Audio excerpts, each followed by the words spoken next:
Hi, I'm Ross Aiken, and I'm here to deep dive and delve into Silver Age secret files and origins. DC Secret Files.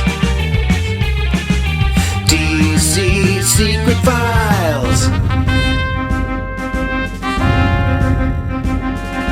Dead men and questions and villains so vile. Spectres and manhunters age on the dial.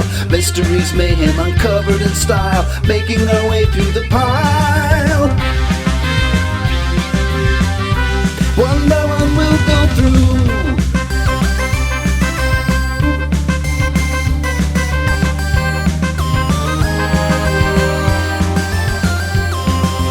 DC Secret Files.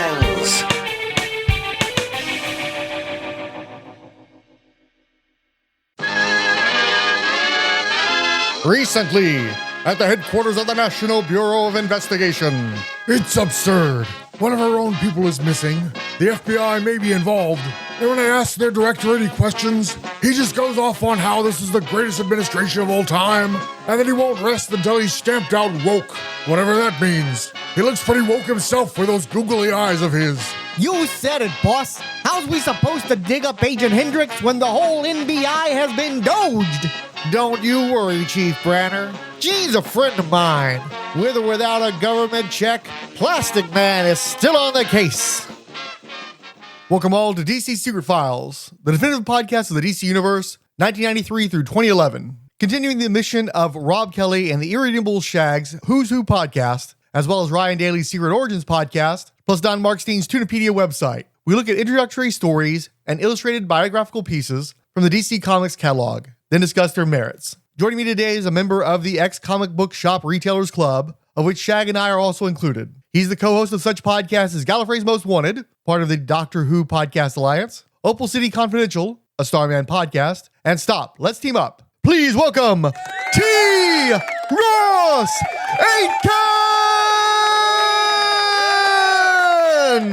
Tell people a little bit about yourself. So I got my start in comics in like 1972 when my older brother, who's 10 years older than me, just started shoving comic books in my hand so I would leave him alone. And then he helped teach me to read, so I'd leave him alone. And so I've been just kind of immersed in it. We had a house where we had thousands and thousands of comics. And then I worked in comic book stores over the years. I worked for Steve Jeppy for a few years, managing a couple short stores. And I've always read them, and have been reading a lot more since the pandemic as I build my retirement library. I'm in kind of the same boat there where I'm buying all this stuff, but because I work on all these podcasts and blogs and stuff, I'm often reading the stuff for the project instead of the stuff that I just want to read. And so I'm thinking, okay, if we ever retire and I'm someplace where I don't have any kind of internet or anything else, I always have the books. So I'm doing the same thing. It's like I'm still buying for the retirement library in hopes of the one day that I get to just sit down and actually read this stuff, all this stuff I keep buying. I'm not a big truster in streaming services to keep something up or publishers, because I use the app and I pay for the Ultra for DC, and it is worth it for me because there's a lot of books I read on that on my tablet that I don't really, I may not read it again, but I want to, and I'm an Avenger fan. I want to keep up, and I've read some of the scrolling ones, and they're definitely for a younger audience who grew up with manga, more manga influenced, because they had more access to it than, say, I did as a kid.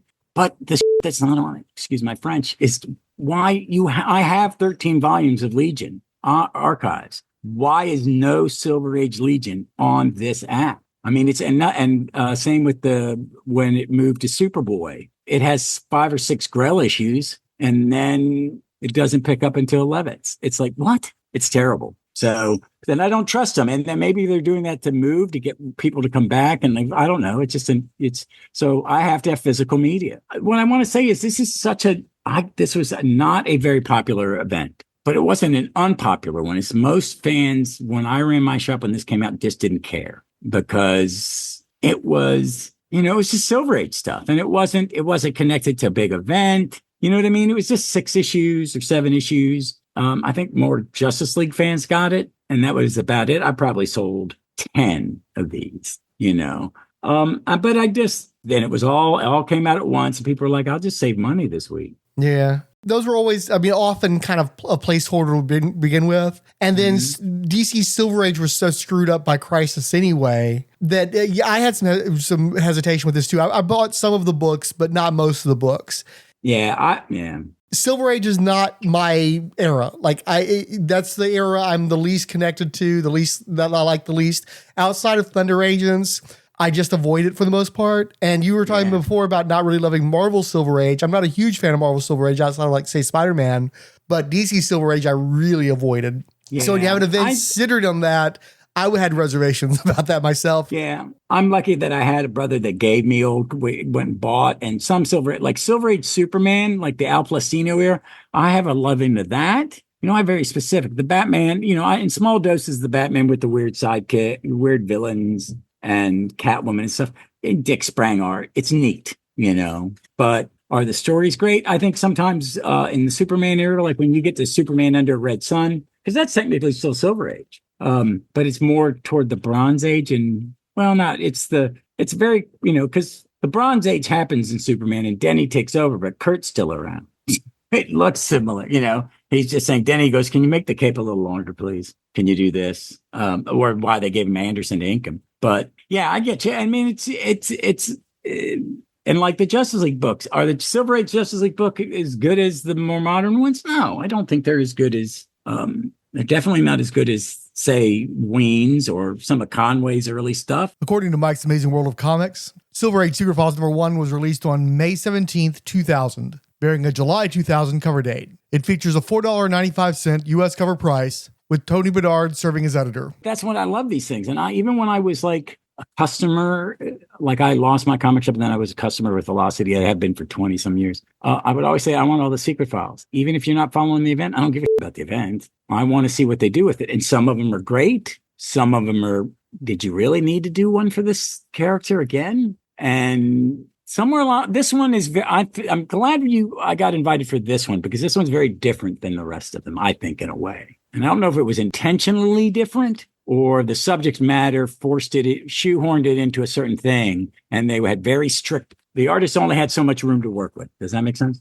Because it's about a specific era. And I think some of these collections are wonderful and you get a lot book for your buck. But I would love for them to do an omnibus of all the secret files. In publication order, I know, I'm going to get the back end, because what I like what DC is doing is they're putting these where they should be read. DC puts their stuff, for the most part, in great reading order. The Jack Nightstar Mans, it's in these, they've had that map for years, because Robin said, no, you read this then. This is where you need to read this. That's it makes it so this first Secret Files goes right after Jack's girlfriend has told her, the name I've been using is not my real name. I'm the sister of Will Pack, of the Starman from the Southwest, and I need you to go find him in space. Oh, and by the way, I am in love with you, though. And so then you get the Secret Files, where you see Jack telling his tattoo artist what he thinks of his dad, and you see Ted telling Jack's girlfriend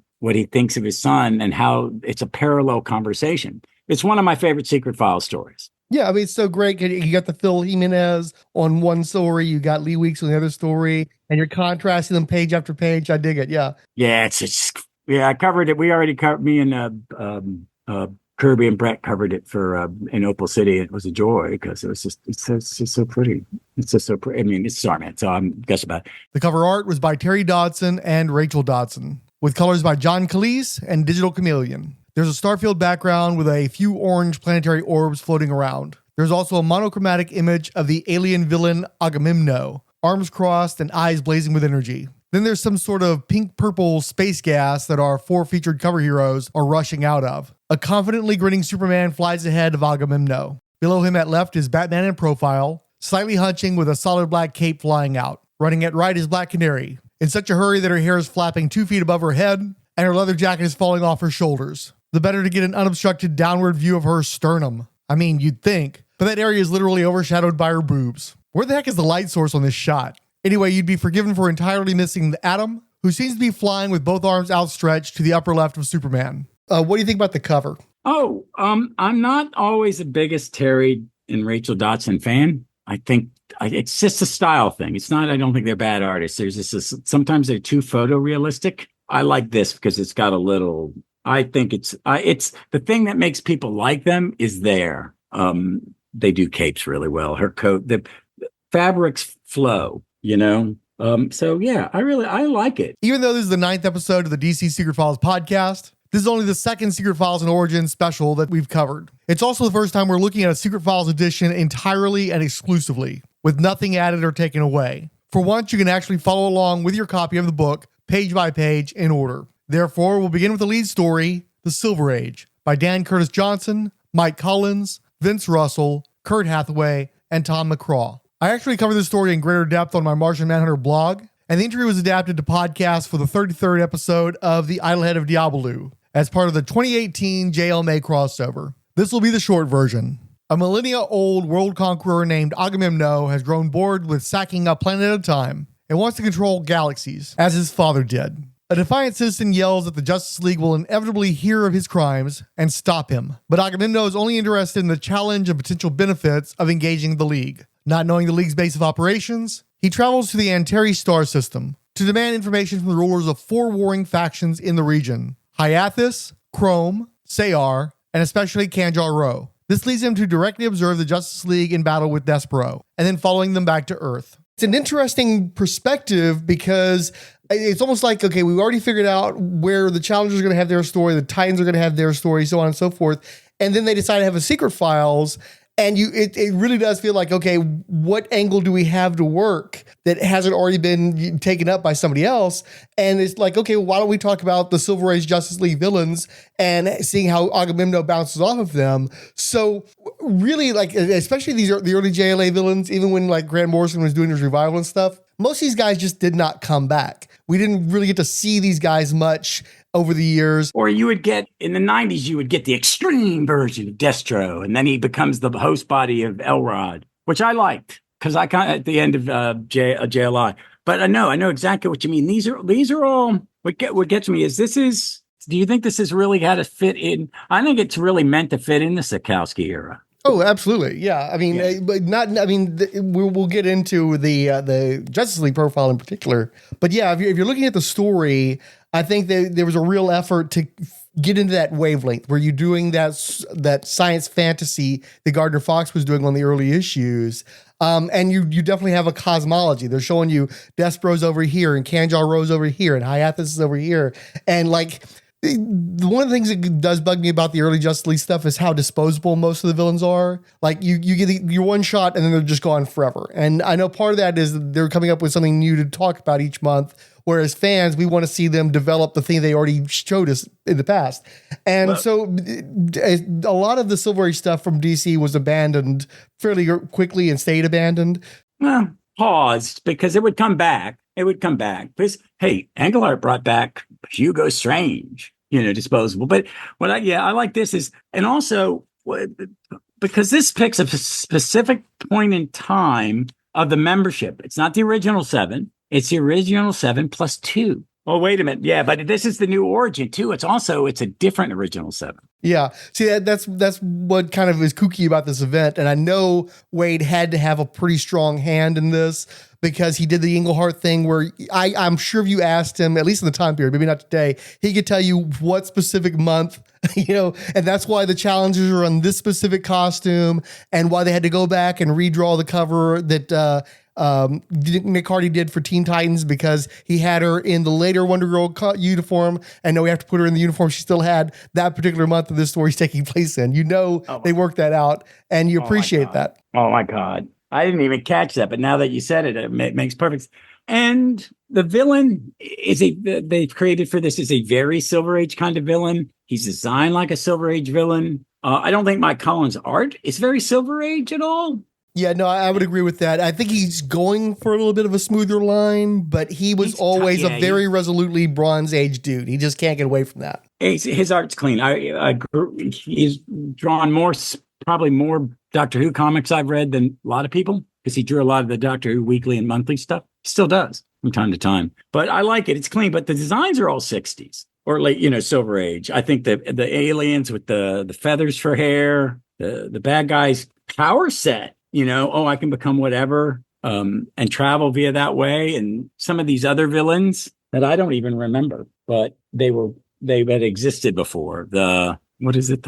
When he goes in chapter 2, when he goes to another planet, Kangaroo, but all these, what I do like in this is that the people the original 5 male heroes are overpowered, and it's the 3 newer heroes, Black Canary, Adam, and Green Arrow, who save the day. I kind of like that. That was in the opening JLA story. I really kind of like that. And I think that's how it would be written in a Silver Age. Well, you're talking about being a Green Arrow guy. You would. Yeah, well, but I mean, I liked that they used the Despero and Kangaroo, because they're all from the first 10 issues. These space villains. Were you familiar with them? I mean, Yeah, no, that's actually one of the things is that you introduce these guys, and these are like the rulers of a whole interstellar empires, or at least their own worlds and stuff. So just because of the scale of it, you're just like, why don't Hyathis pops back up in Hawkman stuff at least. And I think she has some Justice League stuff too, doesn't she? Yeah. I can't remember which one. But the lizard guy and the silver guy, they're just gone. I think she shows up during that era where Conway comes back to write it. He wrote it for a long time, and then I don't know what he did. He wrote a lot of stuff, but maybe when he went to Marvel, and he came back and did Detroit, but it was this hodgepodge. It really was Justice League peters out right around Crisis. Justice League was all over the place. They couldn't keep a creator. I'm swinging back. We're talking about, I like the creative team on this Justice League book, the story, but there's no one I knew except Mike Collins.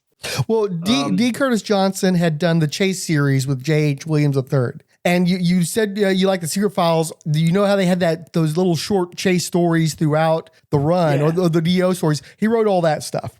Oh, okay. And it's kind of a shame though, because he everybody, the people took the D.E.O. and ran with them, and of course he ended up in the Supergirl TV show. And of course J.H. Williams goes off and has this incredible career.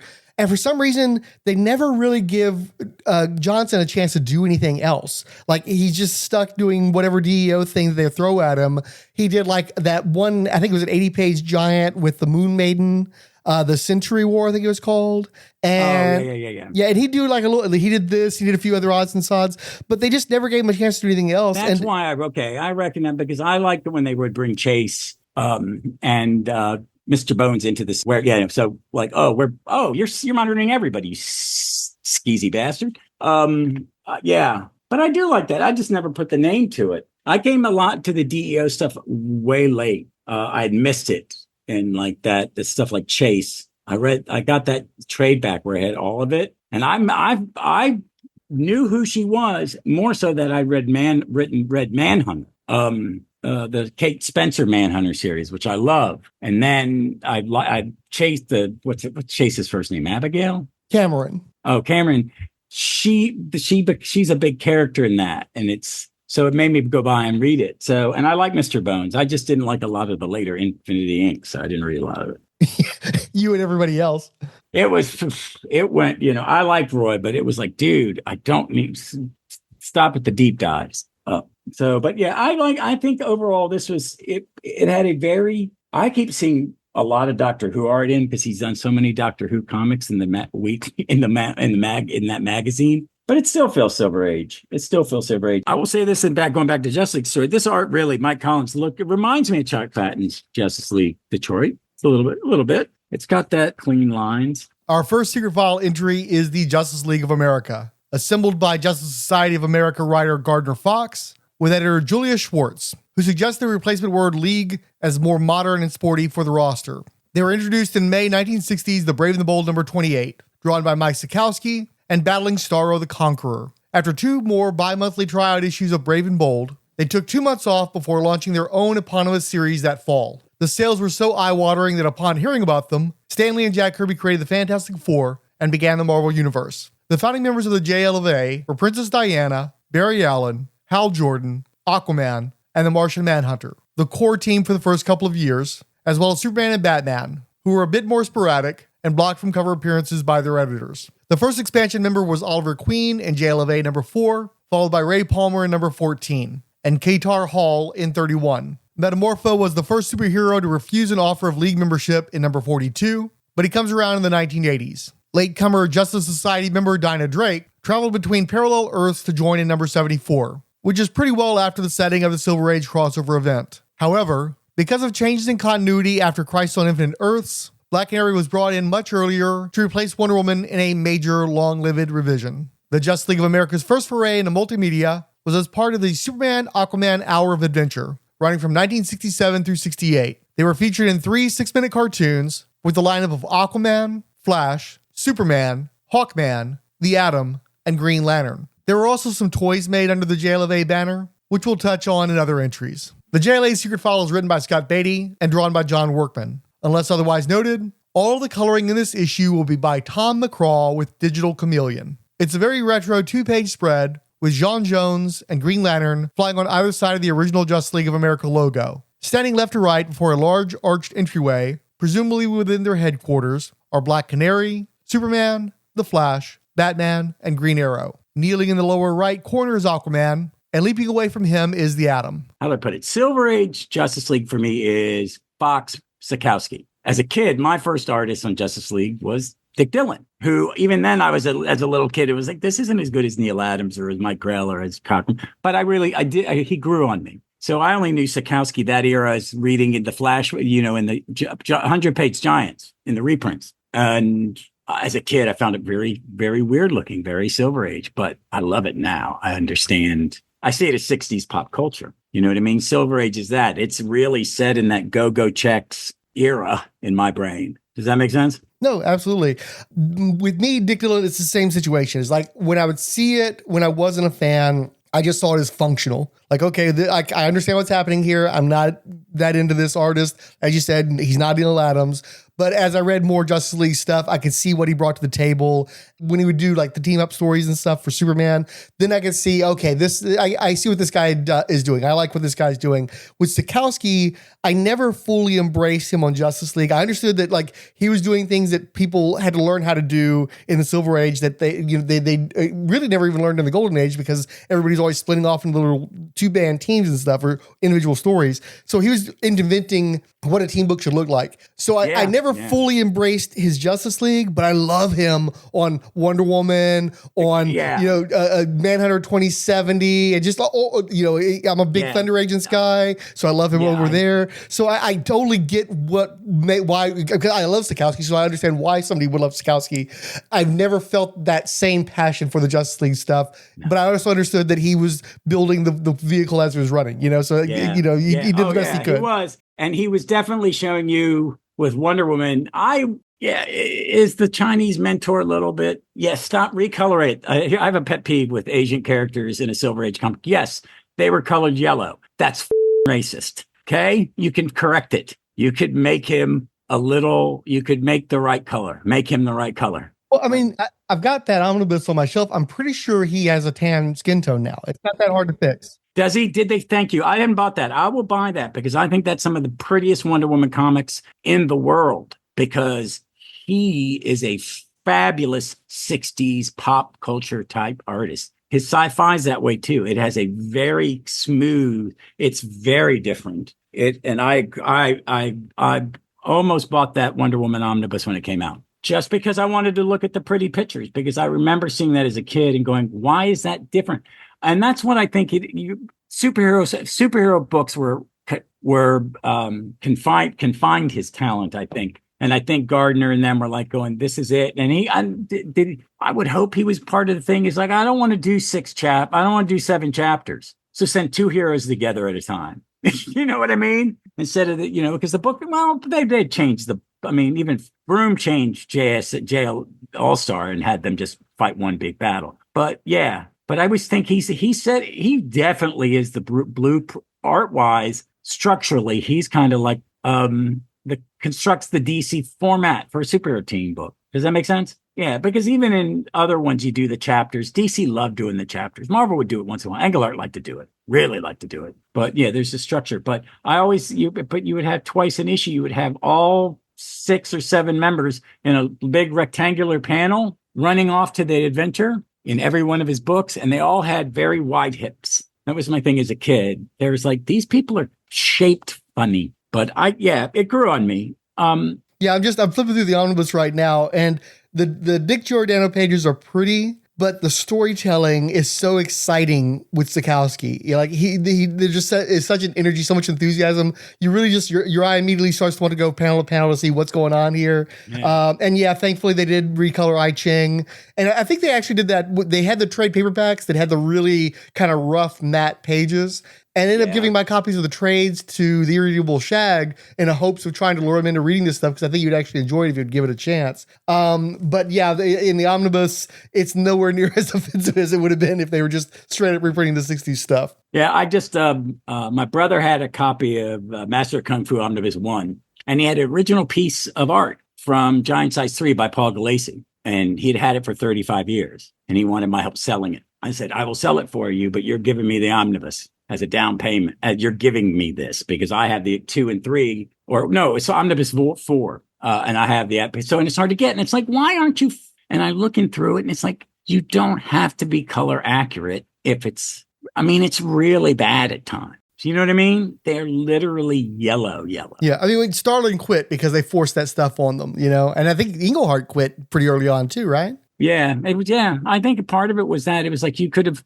There was a different way you didn't color people from South America that color. You know, you could have add it. You could have just made them just a little less Caucasian. I mean, it's not, you know, but in the reprints they should fix it. But that's definitely there's some back to bringing this back to the art is there's a difference in Silver Age, how Silver Age is presented. And that's constraining because it really has to sit. Yeah, but it's very much how they would do those. You know, every time someone would join in the Silver Age, they'd have the little certificate on the front page, and you knew that this what the story was going to be about. The joining of this hero is now joining the Justice League, or they put it at the end of one and sneak it in on you, like with Red Tornado. But they made a big deal about people joining. You know what I mean? It was a special issue. Especially in the early days, because next is Hawkman. And then no one joins for a long, long time. I think really next is years later in the Bronze Age. It sticks to that 10 or whatever it is, 11 years for a long, long time. Well, I mean, it is an interesting thing that they did there. With the Justice Society, they had that thing where they only let you get so popular. They didn't want anybody like overwhelming the team, or maybe they felt like they were going to detract from their solo book by having them appear in multiple places. So you only had to be at a certain level that they would allow you for. So there was a surprising amount of turnover in the Justice Society. And the bigger stars were gone until the latter issues. They started bringing them back when the industry's collapsing. And, you know, these guys didn't necessarily have another place to be at anymore as soloists. But what's nice with the Justice League is they get, you know, Julie Schwartz has only got so many people available to him because they're restarting their superhero universe. And so all the big guys they had in the earliest days get in the Justice League. And for the most part, they stay there. And so that's part of what gives Justice League its distinct flavor is it had those iconic characters forever, you know, which was not the case with the Justice Society. Yeah. Yeah. And they didn't have to be in every issue. That's what I like about Silver Age and kind of the DC superhero books is, or at least this one is, it wasn't static. Yes, they were members, but sometimes you only had 4 people in the story. Sometimes much later, probably after Groom, because Groom is really holding on to people, and then it's not Groom, Fox, but then once they add people, he's like, it's just too many moving parts. So I'm going to just stick to 6 or 7. You know what I mean? He picks a number of people, and then definitely in Wine and Conway and Englehart, use the characters you need for the story. Like the first Englehart one, it's just Elongated Man, Adam, and Aquaman, where they meet Willow, who's really Mantis. Yeah, I mean, and it's nice because it's egalitarian. It's like you're on the team for a reason. They made sure that everybody got a chance to show why they were on the team for the most part. And like you said, so Green Arrow is going to get his moment in the spotlight. Aquaman's going to get his moment in the spotlight. Manhunter, not as much because Manhunter was always there because they didn't have ready access to Superman. And the more access they had to Superman, the more they're like, why do we need this other guy? So he kind of got punted they wrote quickly. him out relatively early on. Yeah. And I don't remember him. I just remember him being, as a kid, he's in the old ones. Mm-hmm. He's in the old ones. And when he came back in Detroit, he's in that awful story before that brings him back. It's not awful. It's an era of Justice League. It's an era of Justice League where it's up and down. It's really up and down. You look at those Chuck Patton, Dick Giordano covers that are beautiful, and you crack it open and it's Tuska. I don't even know who was inking him on that. The disparity is jarring. Yeah, because I got the second. Okay, I'm buying those new DC Finest, and they did their first Detroit era one, but it's the back end of it. It's the second half of it. So I'd read the beginning of it, and so I like Tuska, but it's Tuska, and I think it's Paul Neary or somebody. It's really odd. It's to tidy him up and make him look more like Chuck before they move to Luke McDonald. I think that's what they do. George Tuska was my Iron Man artist as a kid. He was drawing Iron Man when I was a kid, and I liked it. But sometimes he was brought in to do 22 pages in like a week, and it looked like it. So because he was fast, I mean, he was. Those older guys stuck around. It's like, yeah, you guys got behind. I'm doing all the. Bill Manilow was working with those guys at Marvel doing all the fill-in issues. You know, Bill Manilow made a job, a career for a while of being the backup art, writing the one issue we're behind. We got to drop an issue we don't need. But yeah, I liked him when he came back, and I was like, "What's?" And then in Justice League International, you're like, "Oh, he's the leader." I just found it made sense, and I liked him, and I Well, I mean, he's a utility character because they kept trying to pull Batman out of Justice League International. So what really helped to find him is, well, he got to step up and be the new Batman when they weren't going to have access to Batman as much anymore. They lost Captain Marvel, so he can kind of fill the big muscle man guy role as well. So, that's kind of the expectation with Martian Manhunter is you just plug him in there because you couldn't get the other guy. And that's sort of his role. And what's good about that is you got people like DeMatteis, and Giffen writing him, and then John Ostrander writing him, and you know what I mean? And it's like, wait a minute, you're fleshing this character out. He was just a Superman analog who had a popular comic strip as a backup, though. You know what I mean? He ran for a while. I actually want to go back and read a Silver Age Martian Manhunter when you can find it reprinted somewhere. It's very interesting. He's a neat character. All you've got is the Showcase Presents. So the only choice you have is the black and white reprints. You can get them fairly cheap still, because I beat the living heck out of mine doing blogging. I would photocopy a page, or not photocopy. I would scan a page, and then I'd go in there and do spot colors because I didn't have access to color images. So I tore mine up. So I've occasionally looked at maybe buying another couple, but what I really want is for them to take those files and put them into an omnibus. But there's no demand. There's because it's one of the issues I have with Manhunter. It's an issue I have with Wonder Woman. So many DC fans know the characters through Justice League exclusively. They don't know who these characters are. And it's sad, I think, sometimes. I think when you turn the page and we get to the JLA double page spread, I really felt I was in the Silver Age, and I actually thought this was drawn by somebody else. Yeah, I mean, it looks like Mike Sekowsky. John Workman's really good at evoking that period quality. Like even his basic art style has that mid-century pinup thing going on. So he's really great at evoking that style. And it's neat seeing Black Canary in that Sekowsky context since she comes in later on. I do think the omission of Hawkman is a little pointed. Another one of those acknowledgments of the toxicity of his continuity after Hawkworld and such. Yeah, at this point, they hadn't decided that it was Carter, have they? I do like this, but this is John Workman, the letterer. The Eisner, like one of the greatest letterers of all time. I would say the greatest letterer of all time. The only person in competition is Todd Klein. How many people do you know letterers by name, though? It's like Workman, Elliott, Not just knowing him by name, but I can recognize his style. If I open a book, I can see, this is a Workman book. Orkowski's that way. I could think of Orkowski. Orkowitz. But I like this pinup a lot. Huh? I'm a big fan of Ken Bruzenak. I like his too, yeah. I do like this. I do like that it's an homage to that Superman's cape short. He's got the little elastic lines on his thing. They're built like bricks. Everybody but Black Canary's a brick. Yeah, it's everybody. Yeah. What's up with Aquaman? He's squinting.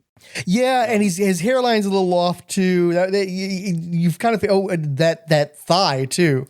Like what's going on? The leg, yeah. So they're not up 100%, but Sekowsky's anatomy could get a little wonky too. So yeah, I like this, and I like that they give the new origin and they talk about it. That Superman and Batman join later. So they've been doing that same trick we were talking about before we started with when we talked about Waid, is Waid has to kind of shoehorn John's and Lee's origin to say it's like, oh, that's the first time they teamed up. And then they formed later and they put Cyborg and Cryogenic, so whatever.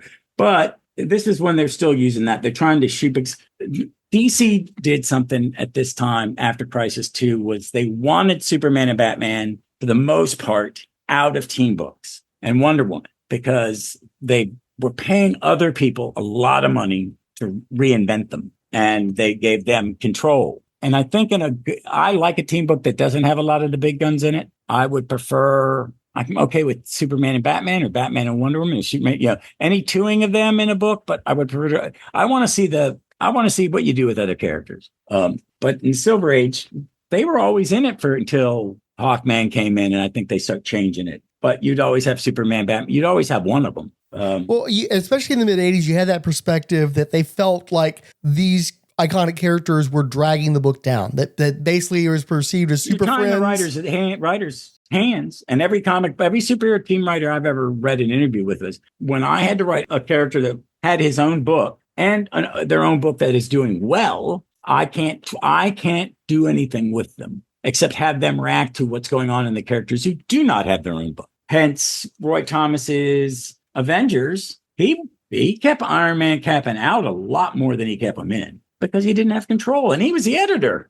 Well, and that's how he ended up with the Detroit era, because Jerry Conway was tired of trying to figure this stuff out with all these editors and not being able, like, if what you want to write is X-Men, and that's what was the big at that time period, the last thing you want is a bunch of icons that you can't do anything with, and you got a fan base that's going to scream bloody murder if you do the wrong thing. Yeah. So just picture, and I like these characters. I think with me with Detroit, it was such jarring, and I was in college, so I was like, I'll just not read it.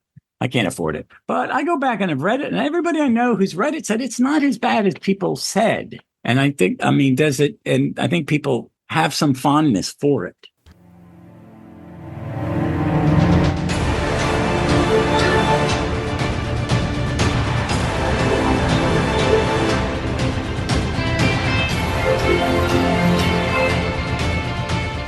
Hi, I'm Ross Aiken, and I'm here to talk to you about my new podcast, Stop, Let's Team Up. I already do 2 podcasts, Gallifrey's Most Wanted and The Runcible Report, but there's my first nerd love, and that's comic books, and especially Super Team Comic. Started with Legion and The Avengers, and I kept on going, and I just feel like I want to talk about them. So, coming up in the 3rd week of November, I will present an episode presenting the first appearance of a super team that I care about deeply, the Guardians of the Galaxy. Month to month, other aspects of super team comic books, like creators, story arcs, origins, and roll call. And I hope you join me. I hope to have some guests to talk about the historical aspect of certain comics and their creators, and just people who love superhero comic books as much as me. So, until then, Thanksgiving weekend, I'll be reading comics.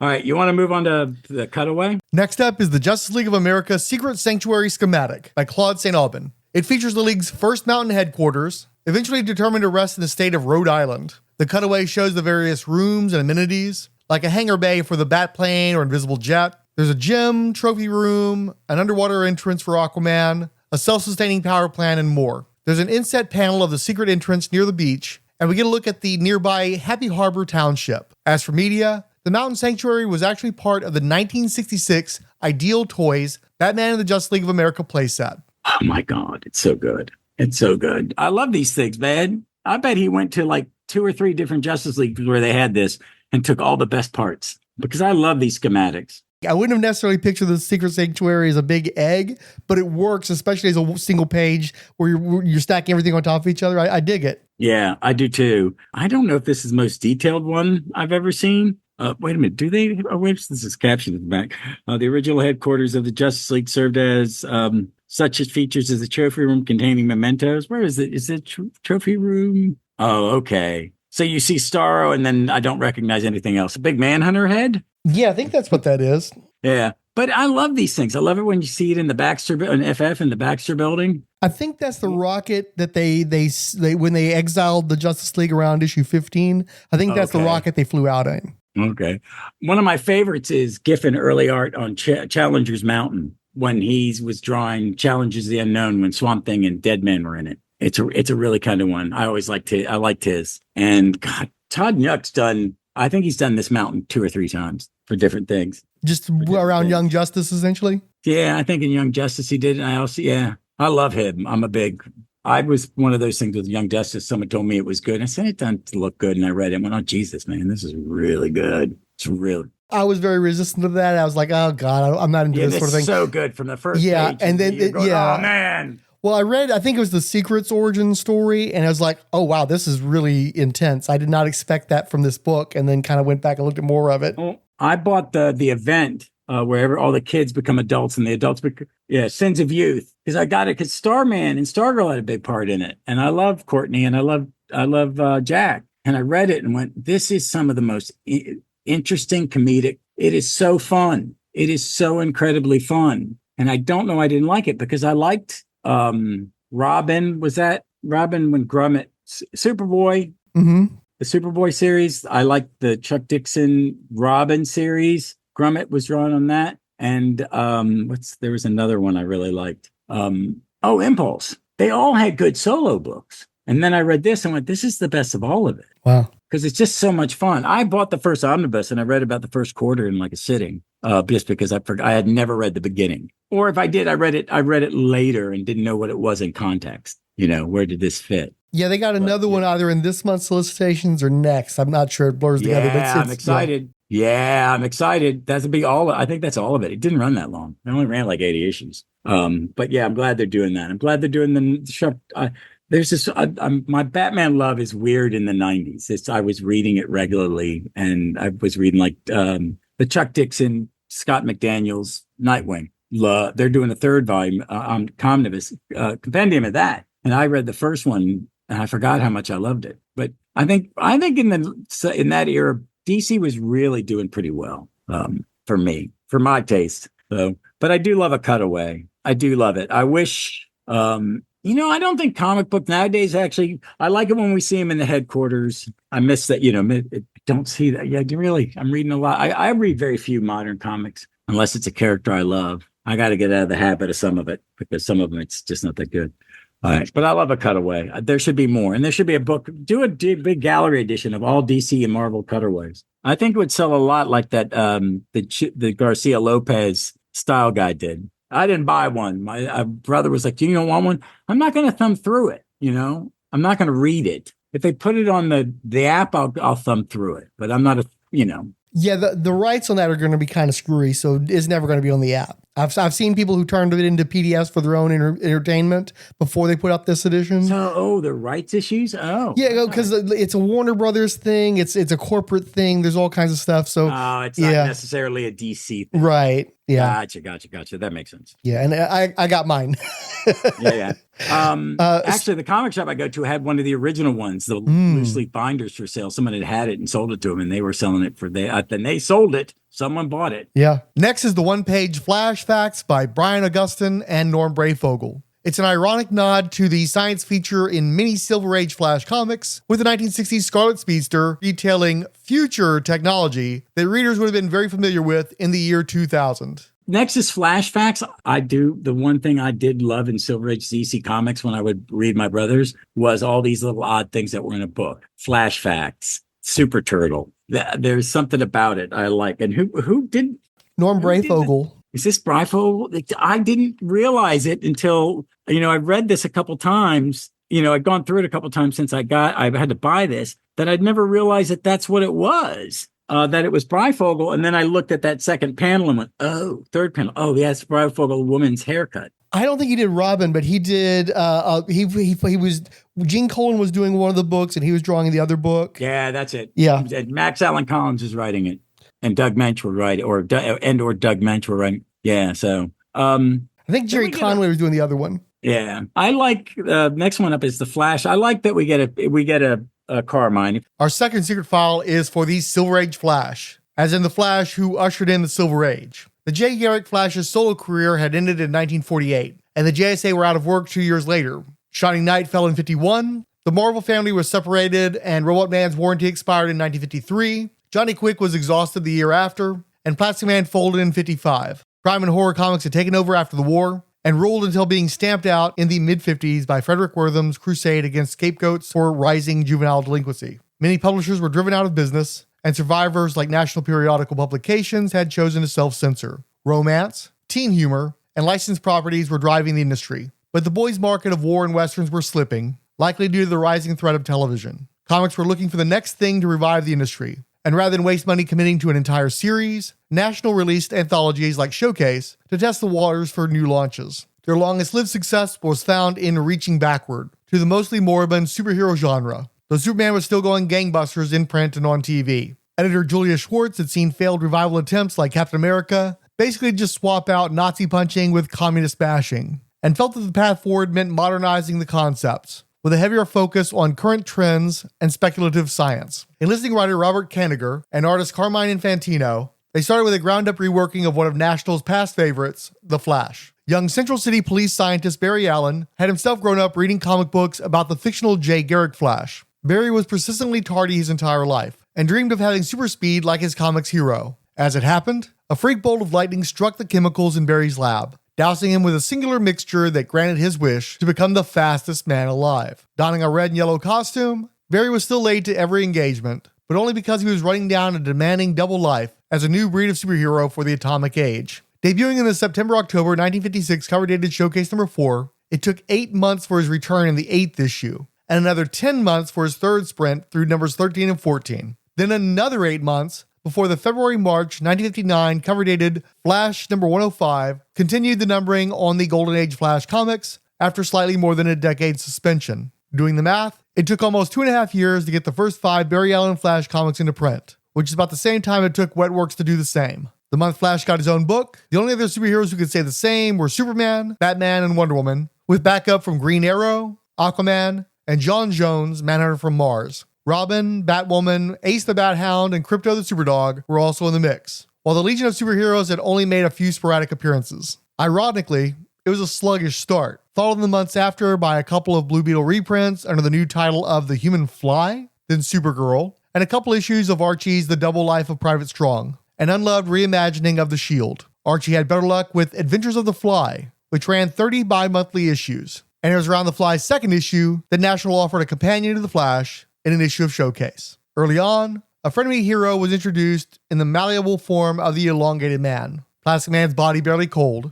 and then a young sidekick in Kid Flash. Going into 1960, the Flash was a founding member of the Justice League of America, and in 1961, he introduced the concept of the multiverse via the story Flash of Two Worlds, where it turns out there really was a Jay Garrick Flash on a parallel Earth. The Scarlet Speedster quickly amassed an array of formidable foes, cementing the concept of a devoted rogues gallery for individual heroes. 1966 was a banner year for Flash in multimedia, as he received his own board game under the branding of Justice League of America. Also on the JLA tip, the Flash was one of the fully painted heroic figures in the Ideal Toys Batman and Justice League of America playset, alongside Aquaman, Superman, Robin, and Wonder Woman. That was also the original lineup of the Super Friends, sans the Scarlet Speedster. However, the Flash was among the first animated Justice League members for their 3 short segments in the 67-68 Superman Aquaman Hour of Adventure, plus 3 semi-solo segments with Kid Flash on his tail. Barry Allen was voiced by Cliff Owens. The Flash Secret File was provided by Scott Beatty, Carmine Infantino,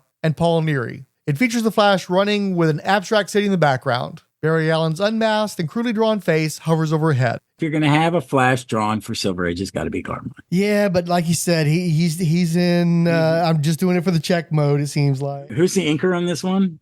This would be Paul Neary. That's why it's so tidied up. I like Paul Neary. You can't tell it's Paul Neary, though. That's good. Sometimes you can tell it's Paul Neary. He's fixing things. And you're like, oh, Paul, thank you for... I like Neary on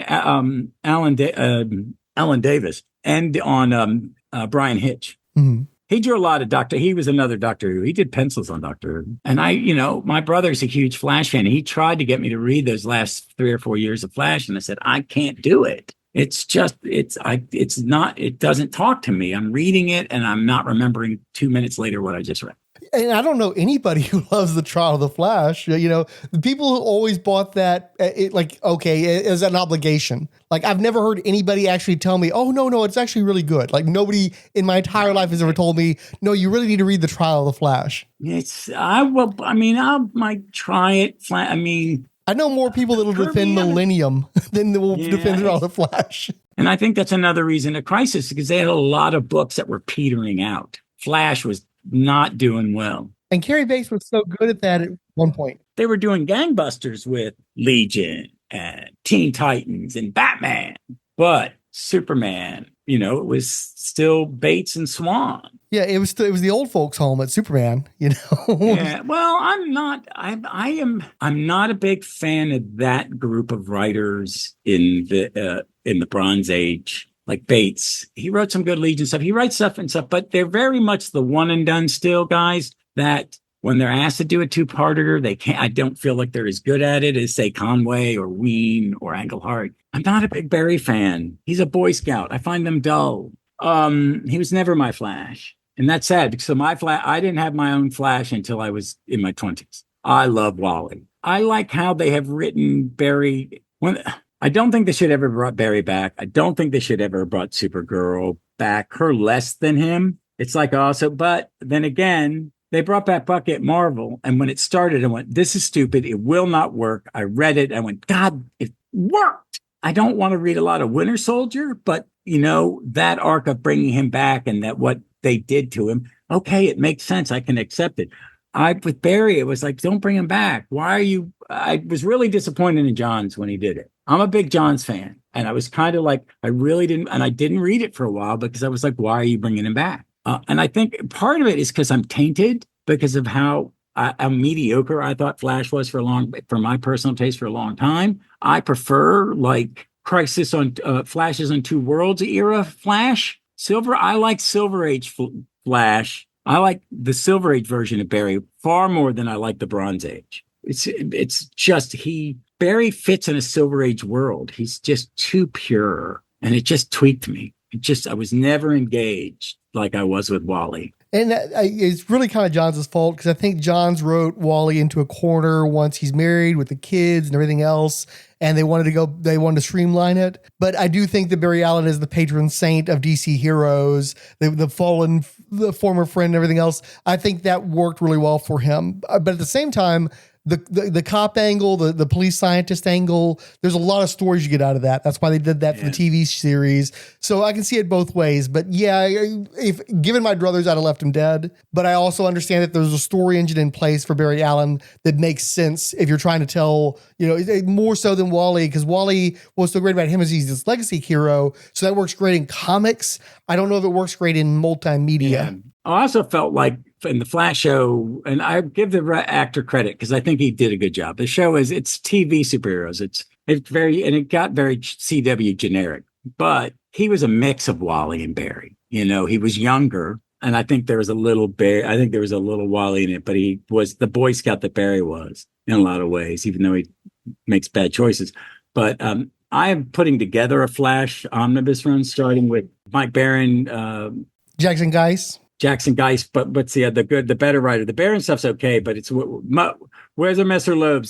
They have another Omni that'll come out that'll fill that gap, and then they're doing the third and final Waid one, and then that will give me, when those two holes are filled, I could read it from when Wally takes over all the way through Flashpoint and into Manipul. But they're going to do the gap between Manipul and Williamson this year, and a second Williamson, and then a third Williamson, which will have the Jeremy Adams stuff in it.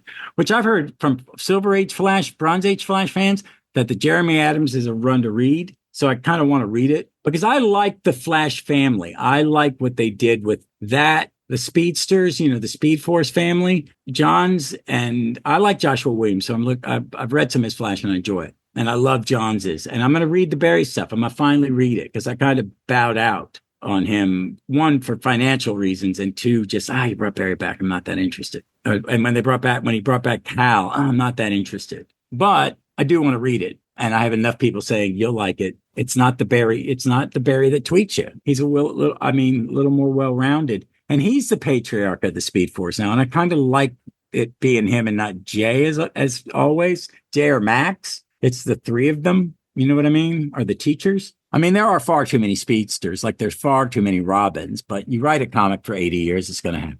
It just is going to happen. I like what they've all done with it. I like what Waid did with it. I like, I haven't read the Manipul one stuff yet. And New 52 is very hit or miss for me. And in Rebirth, they got me back on certain titles. And then All In is when they've really, I think they finally fixed most everything. But it's taken so many years. It's taken, how many years ago was New 52? 20? It was 2011, so we're coming up around 14 years now. 14 years. It took them 14 years to fix all the damage they did. And I do like the All In era. And I like that Wally's the Flash again, but Barry's still around. And you can use him when you need him. He could put him in a team and Wally on a different team. I mean, why not? You can have all the Flashes. Everybody in the universe knows there's more than one Flash. And aren't they all their identities public knowledge now? I want to say, yeah, most of them. I think even Barry's is, yeah. The Silver Age and Bronze Age version, the Silver Age, he's that era of him, of Broom and Kirby, not Kirby, and Carmine I like a lot. It's kind of like Hal. We're going to move on to Hal, but I have kind of the same thing with Hal. No, I'm not really, because I like Hal Bronze Age. So. For millennia, a core of aliens from across thousands of space sectors policed the universe against evil. They were given emerald power rings that could manifest hard-light constructs of virtually anything they could imagine, and each was as strong as their willpower. It could provide the ring bearer interstellar flight, a nigh-indestructible force field, and a multitude of outrageous overreaches of Superman degrees. The ring had to be recharged every 24 hours with a lantern-shaped power battery, which also required the renewed speaking of an oath. The ring had an essential weakness to the color yellow, and the bearer needed to be fearless. When the alien corpsman Aubin made a fatal landing on Earth, his power ring sought a terrestrial replacement that fit its requirements. It found such a being in Ferris aircraft test pilot Hal Jordan, who learned the very basics of his charge from Aubin as he passed. Earth's next protector swore, "In brightest day, in blackest night, no evil shall escape my sight. Beware my power, Green Lantern's light." Hal Jordan received just 3 consecutive bi-monthly showcase trial issues before sliding into the Justice League of America as a co-founder for another 3 bi-monthly issues, before Green Lantern #1 arrived with a July-August 1960 cover date.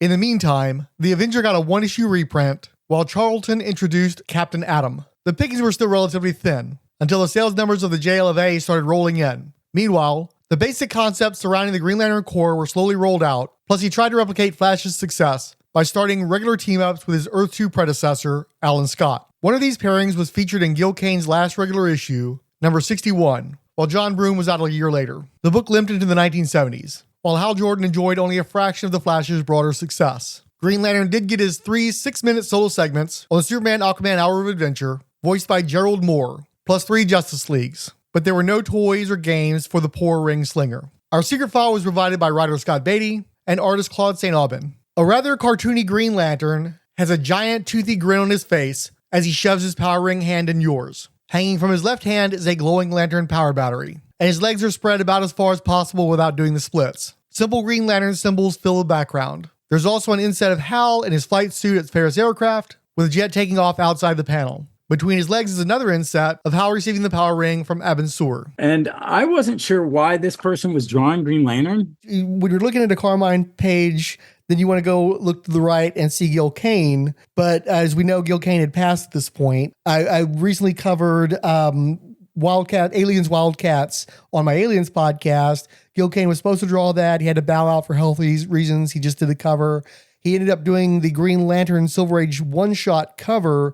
He didn't manage to fully finish it. They had to have Kevin Nolan come in to finish it up. I don't think he was ever on the board to actually draw the interiors, but he passed away in process, and so he wasn't available to do this piece. And so we get Claude St. Aubin, which is nice, but it's also another one of these deals where it's clearly evoking Silver Age more than actually looking like Silver Age. It's very modern age. There's a lot of modern age in it. I do like it, but I don't think it fits the Silver Age aesthetic as well as the rest of them do. Yeah, it takes more than just a big grin, I would say. Yeah. And this is an era of Hal where in the regular comics, he'd be Grey Temple. Did you find out he's older than the rest of them? That him and Ollie are... I think Hal was dead at this point. He might have been a Spectre by this point even. He's dead by this. I'm one of those people, when they killed him, people go, he became a bad guy. He'd never become a bad guy. I said, if someone nukes your city, and you're not, that you survive and everyone else you love is dead, yeah, you can become a bad guy. That's trauma, you know.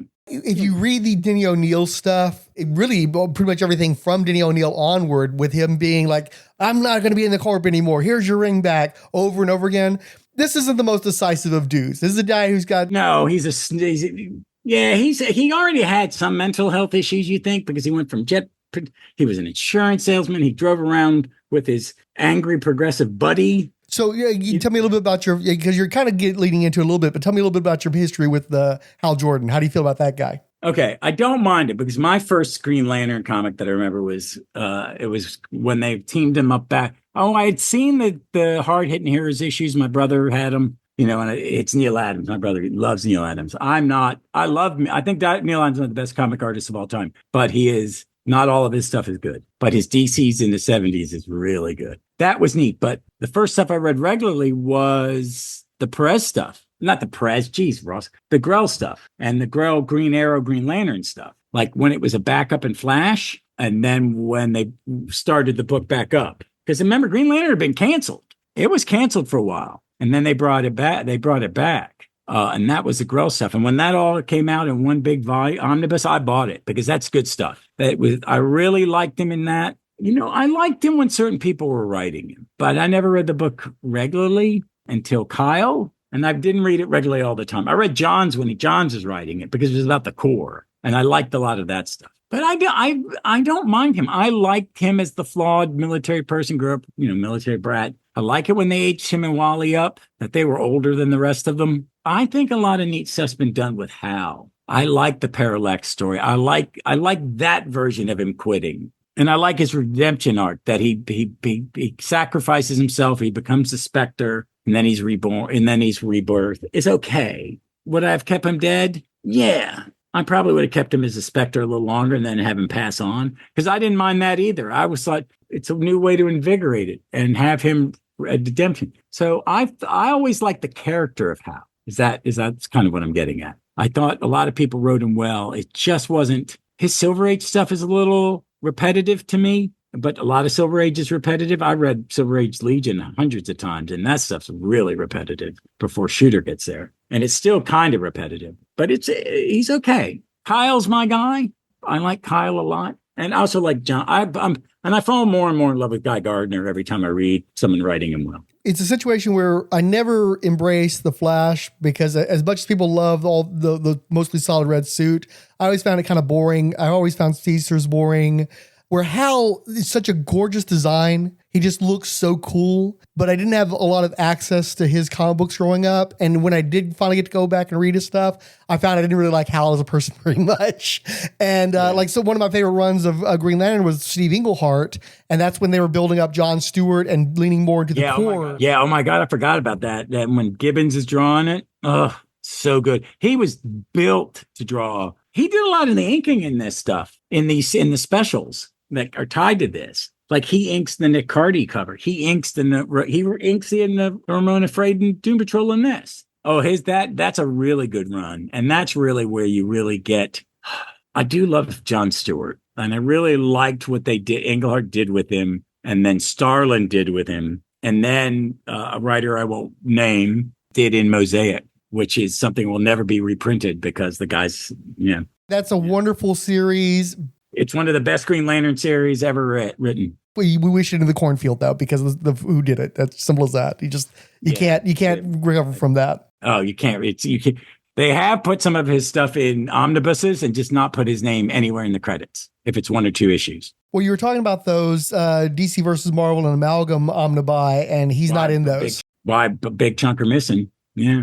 Well, no, because that was going to sell well, and they wouldn't want to give him any money, and I don't blame them. But I like Hal. I mean, Hal's okay. There are a lot of, I may like Kilowog more than I like Hal. I love Kilowog. I was very happy to get a Kilowog Superpowers figure a while back. Made me on my day. I do like him. I like how they used him in Justice League and Justice League Unlimited whenever he showed up. So, but yeah, I'm a big John's Green Lantern era. I got bogged down in Blackest Night because he just one space opera after another. It was like he never came up for a breath, which is kind of weird, but I love the Green Lantern. I like Green Lantern Corps stuff when you have 4 or 5 of them together. There's a lot to play with, and putting Hal in that mix is good. What was it? I watched an animated one recently, and it was old. It was his origin, and I'd never seen it, and it was on Max, and I watched it and went, "Oh, this is an interesting origin of him." Because because Sinestro creates his yellow ring and wants to destroy I forget what it was called, but I looked when I first saw it, I thought I'll never watch it. It'll be terrible. Or it's not Tim. I'm more, I want the Tims, but it was good. I like Hal. I like him. I just he's okay. When he's written well, I think Grell and the Grell stuff is good. I think Neil Adams stuff is good. And I think at different times, definitely the Engelhart Gibbons stuff was beautiful. And Engelhart, man, he knows how to do he can tell a one and done story and tell an arc simultaneously, and you don't realize it. So, but yeah. So the Engelhart's your favorite era of all? Have you ever read any of like the Silver Age? Bits and pieces. Yeah. It's good in bits and pieces. I love Gil Kane, but he wasn't full Gil Kane yet when he was doing the original run of Green Lantern. And I don't know that his inker was necessarily who I've liked. Later on in his career, when he started working with, I think it was it Sid Shores that was inking him? Sid Shores did it in the Silver Age. Yeah, he was a Silver Age. That's when he's like, okay, now he's Gil Kane. Yeah. I don't like him. Gil in the 80s isn't really, I wasn't always happy with it. It was but also when I remember reading a Gil Kane Spider-Man, I said, you really shouldn't be drawing this book. It's just, he and Ross Andrew would do some stuff at Marvel. And I was like, why are you drawing these characters? You should not be drawing them. They don't fit, but I like him on Green Lantern. I liked his action. His Superman was pretty good. It was weird. Cause he did Superman right around the time he created the new Brainiac ship thing. So, but, I really like that because Gil Kane was so much more dynamic than most of the other people who were doing Superman in the early 80s and such. So I really appreciated the wild, the cape in the breeze and all that kind of stuff. He was doing the energy bursts and stuff. I really appreciated that. I thought he was a breath of fresh air when he would do Superman. I think he fitted more the science fiction elements of superheroes. If that you know what I mean? Because he did. If you see his stuff in the 50s, like I bought the DC Finest Science, which is like Tales to Strange Adventures and Mystery Space over like a 2-year period. And there's a lot of really pretty Gil Kane, some Don Heck. I said Don Heck. It's not Don Heck. It's just some stuff when you see these guys that you used to do crime or mystery stuff doing the like Tommy Tomorrow. It's got Tommy Tomorrow and Captain Comet issues in it, which it's kind of neat. I'm not going to read it in one sitting because they're 5. The stories are like 5 to 8 pages long. So there's like 200 page stories in this volume, and some of them are similar, and it's all very high. It's all very 1950s sci-fi. So it's very Silver Age, but I'm glad I got the volume. It'll be interesting. I'll read it in small bursts, but there's a lot of Kane. There's a lot of early Kane in there. It's very different, but I could see why he made a living doing mystery comics and romance comics. I remember he did some of the Captain Comet stuff, and I liked that for sure. Yeah. He really gets it. He really gets it. Some of it's Murphy Anderson. The first issue I read, the first one in it with Captain Comet was Murphy Anderson by himself, penciling and inking himself. It was really pretty. I'm always down for Anderson. Yeah, I am too. All right.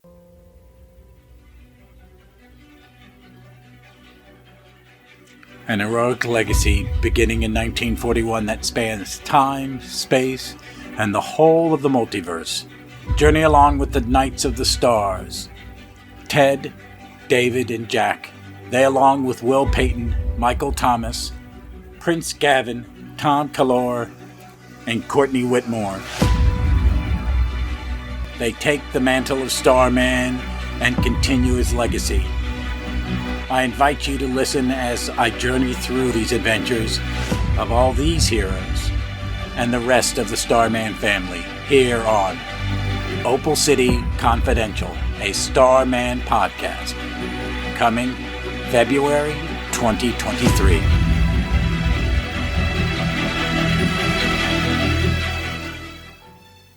So you want to move on to the Lost Pages? Yeah. Next up are 5 Lost Pages from a theoretical late 60s team-up of Steve Ditko's DC creations, The Hawk and the Dove, and The Creeper, to solve a murder on a college campus. Moonshine Encounter was by Jason Hernandez-Rosenblatt, Chris Jones, and Walden Wong, with John Costanza on letters.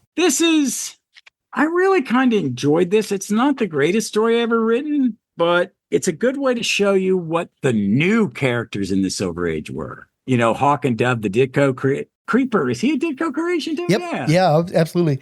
This is what happens when Ditko comes back. He gives you Hawk and Dove and the Creeper. A team, a duo I like, and a Creeper. I really like the Creeper when he's used well. I also like Hawk and Dove when they're used well. I read the Hawk and Dove series. Is it Post-Crisis? Yeah, you're talking about the one where it's the male-female combo? Yeah, I like that a lot. Except, God, someone started doing, was it Kesel started to do his Liefeld style at times a little bit, tweaked me, but I did like it. I do. And I actually read a lot of Bronze Age Teen Titans. My brother really is a big fan of Adams and Nick Cardy and Bob Haney. So I remember show my age. I remember reading them when they didn't wear costumes. And Mr. Jupiter, and they all had to give up their secret identities, their superhero identities. So I kind of like this. I'm a fan of this penciler. I thought it was another guy, an English comic writer that I knew, but they had the same name. But I remember some of the stuff of his I've read, and I thought this was a good comic. And I also see that it's not the greatest story, but you get a very Steve Ditko. And then on the third page where you see them turning into their powers, that's Gil. I think they're kind of doing the different people that drew him, because Kane drew him once or twice, I think. Yeah, I think that's right. I think that's from a Marvel. I think that's from a team up or something. But it's very much a love letter to the late Silver Age, early Bronze Age. Because I wouldn't call these guys Silver Age heroes, but I guess they are. Definitely late Silver Age. Yeah. Late. Yeah. Yeah, I would make them Bronze Age. But this is a neat story. It's a team up. I would have gone, oh, that's a really good idea to team them up. It's one of those where they got so many of the Silver Age creators to come back and do at least covers that you really wish that they could have gotten Steve Ditko back for, a 5-pager. But yeah, and for all I know, they tried, and Ditko was being Ditko as usual, and that's how he ended up with Christopher Jones instead. I'm not a big fan of those super hyper libertarians. It's like, dude, there's a baseball player like that. And I always was hoping he hit with a line drive. I liked it. It was fun. I mean, a lot of times it's these simple stories are okay. It's not, there is the thing about communism and liberalism, and everybody's Creeper and Hawk are dogging on Dove, and Creeper calls him a pinko. And I'm like, oh man. Well, I mean, if you put Jack Ryder and Hank Hall together, that's what's going to happen. Yeah. And just have him and those two in the question, sitting in a bar arguing who's the most straight-laced conservative hero. Yeah, and that's the piece of yarn that you can't tug at, because you're like, oh, well, what about all the other Ditko guys that were at DC? And then all of a sudden it's a Charlton story. So you kind of you have to rein yourself in as no, we're just going to do Hawk and Dove and Creeper this time. We got 5 pages. I liked them. I mean, what's your history with either of them? Have you read a lot of either? No, I don't have a deep history. Creeper had some backups in some of the 70s books, so I knew him from that. I didn't get a lot of exposure to the original stuff. I did, at one point in the early 90s, have an early, one of the original Creeper solo comics. I had an issue or so of Hawk and Dove from the 60s, but they were artifacts, and they were Silver Age comics, and so I read them. It's like, okay, well, that happened, and then I kind of moved on. So I don't have a strong. I have more nostalgia for Creeper because I was exposed so much to earlier, but I've never really fully committed to any of them. They're not my people. I had Stalker comics when I was a kid, so that's why I'll bring up Stalker more readily. I reread that because it came up in the Earth 2 podcast that the character in the JSA, when the JSA was coming back and the JSA Returns stuff, that he was the bad guy and I'd forgotten about. So all of his issues are on the app. And I read it and I went, this is actually real. And I didn't realize it was a Levitz Ditko thing. And I really liked it. I really, really thought it was a much better. I was like, wow, when I was a kid, I think I put my nose up at this. And that was ridiculous. Yeah, it's a hidden gem for sure. And it's just 4 issues, Mm-hmm. Next is Metal Facts and Fancies, a 1-pager with the Metal Men doing their own take on Flash Facts by Brian Augustyn, Kevin Maguire, and David Meikis with Kurt Hathaway letters. I love it that it's very tongue-in-cheek because the facts and, these facts is, but I like the Metal Men when they're a little comedic. I know my friend Kirby from a lot of Stoplights Up, this is one of his favorite group comic series. And I feel for him because I think even he says there's certain eras where it's just better than others. But I like this. It's all in character. I forgot the thing about it. I grew up outside DC and I forgot about that there used to be an aluminum cap on it. Hasn't been in my lifetime, but I liked it. It was funny.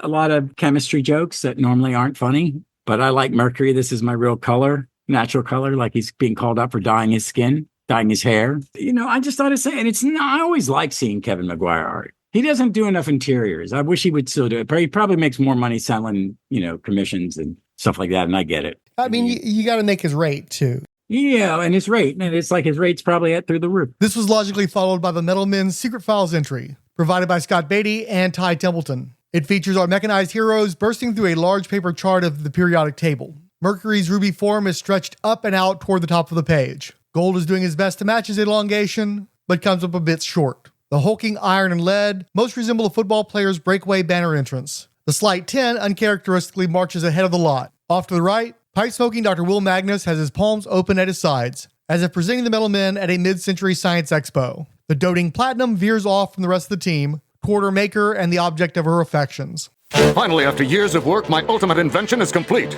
A team of intelligent robots designed to fight evil and protect humanity. Metal men, sound off! I'm Gold. I've got a can-do attitude, and I'm ready and happy to serve. Happy? Iron's the name, power's my game. I'm Tin. I may be small and thin, but I'm loyal, hardworking, and crafty. I'm Lead. I'm pretty dense and think it's hard. Dense is right.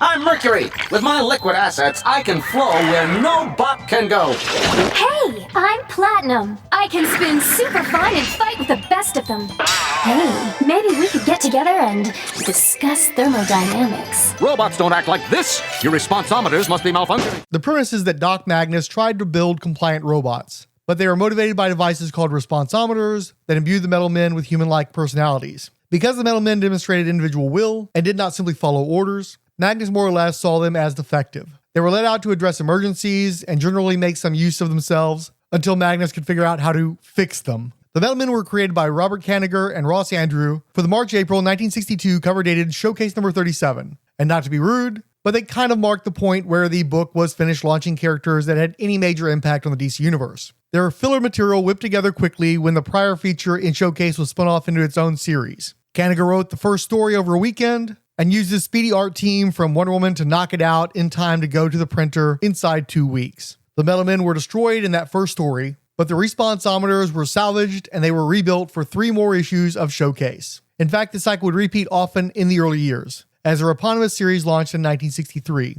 The stories were fun takes on anthropomorphized scientific concepts involving things like chemistry and metallurgy, and mostly existed in their own continuum, isolated from the rest of the DCU. It was an okay seller, running 41 bi-monthly issues through 1969. The title returned for 3 randomized reprint issues in 1973, then received a legitimate revival under Steve Gerber and Walt Simonson in 1976. That ran under various creators through number 56 in 1978, when he was caught by the DC implosion. They were also misfits in an increasingly dark, self-serious, and heavily serialized comic scene. As a whole team, you couldn't just drop them in the Justice League, where many other faltering series stars landed. Mostly they kept with the trademarks by dropping them into Brave and the Bold and DC Comics Presents team-ups. I personally was introduced to them post-Crisis, through their Action Comics pairings with Superman during the John Byrne run. In one of the most appropriate uses of a foil-enhanced cover, but one of the worst uses of the actual characters, Mike Carlin and Dan Jurgens gave us a 4-issue miniseries in 1993, where it was explained that the Metal Men's personalities were derived from a group of people killed in a lab experiment and resurrected by Magnus, including his brother and fiancé.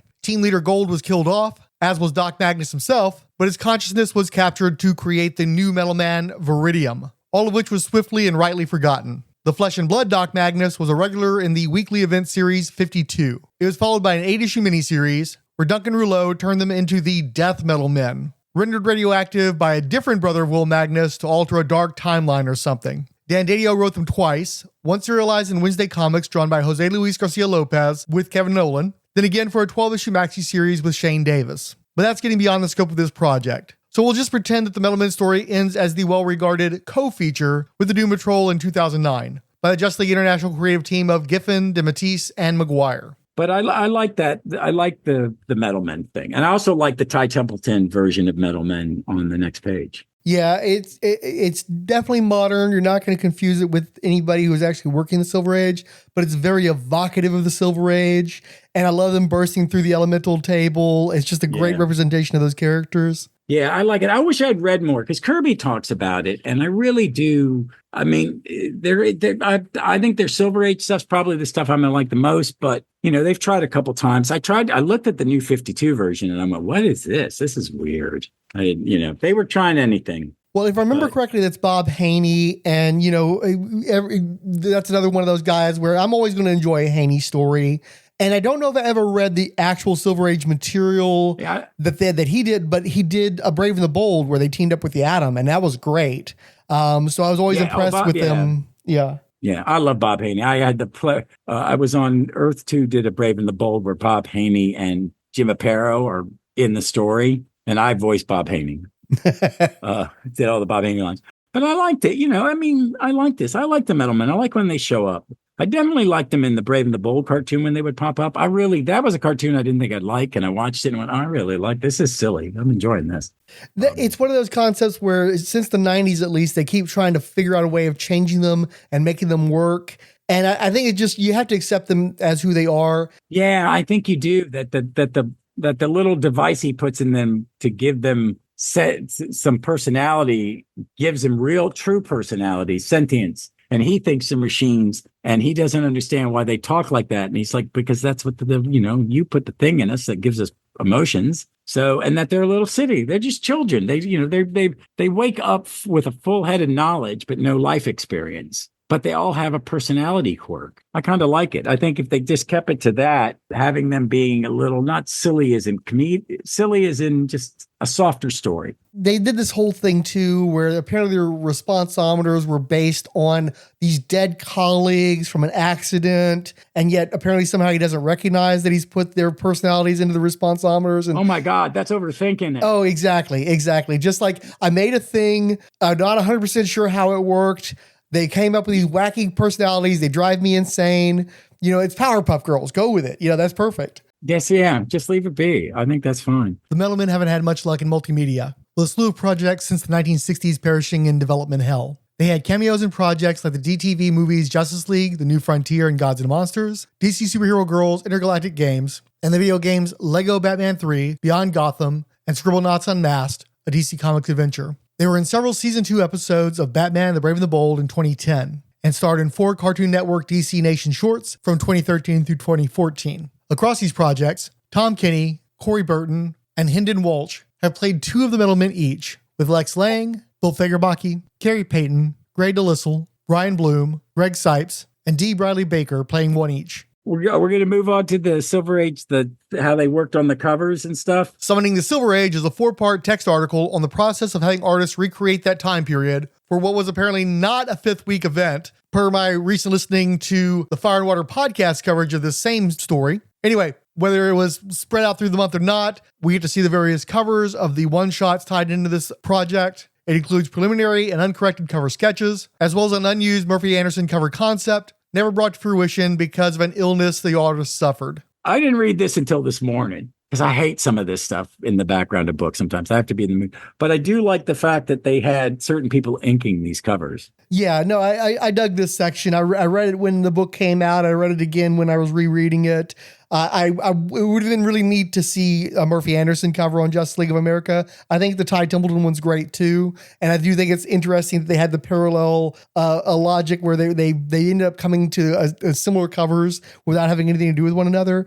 But it would have been really awesome to see a Murphy Anderson cover again. I loved his stuff. Yeah, that'd have been neat. I do like the Kane inked by Nolan. You can't even tell. It's tight. You can't tell. I don't think you can tell. Yeah, Nolan definitely transforms the Sinestro head, but it still feels right. Yeah, I would have, if not knowing, if I didn't know the inker, I would have gone, oh, Gil did that. Yeah. What I do like, what some of my favorite stuff is where Gibbons came in and inked Cardy on the Titans cover. Why are they battling the Penguin and whatever? It's just so wrong.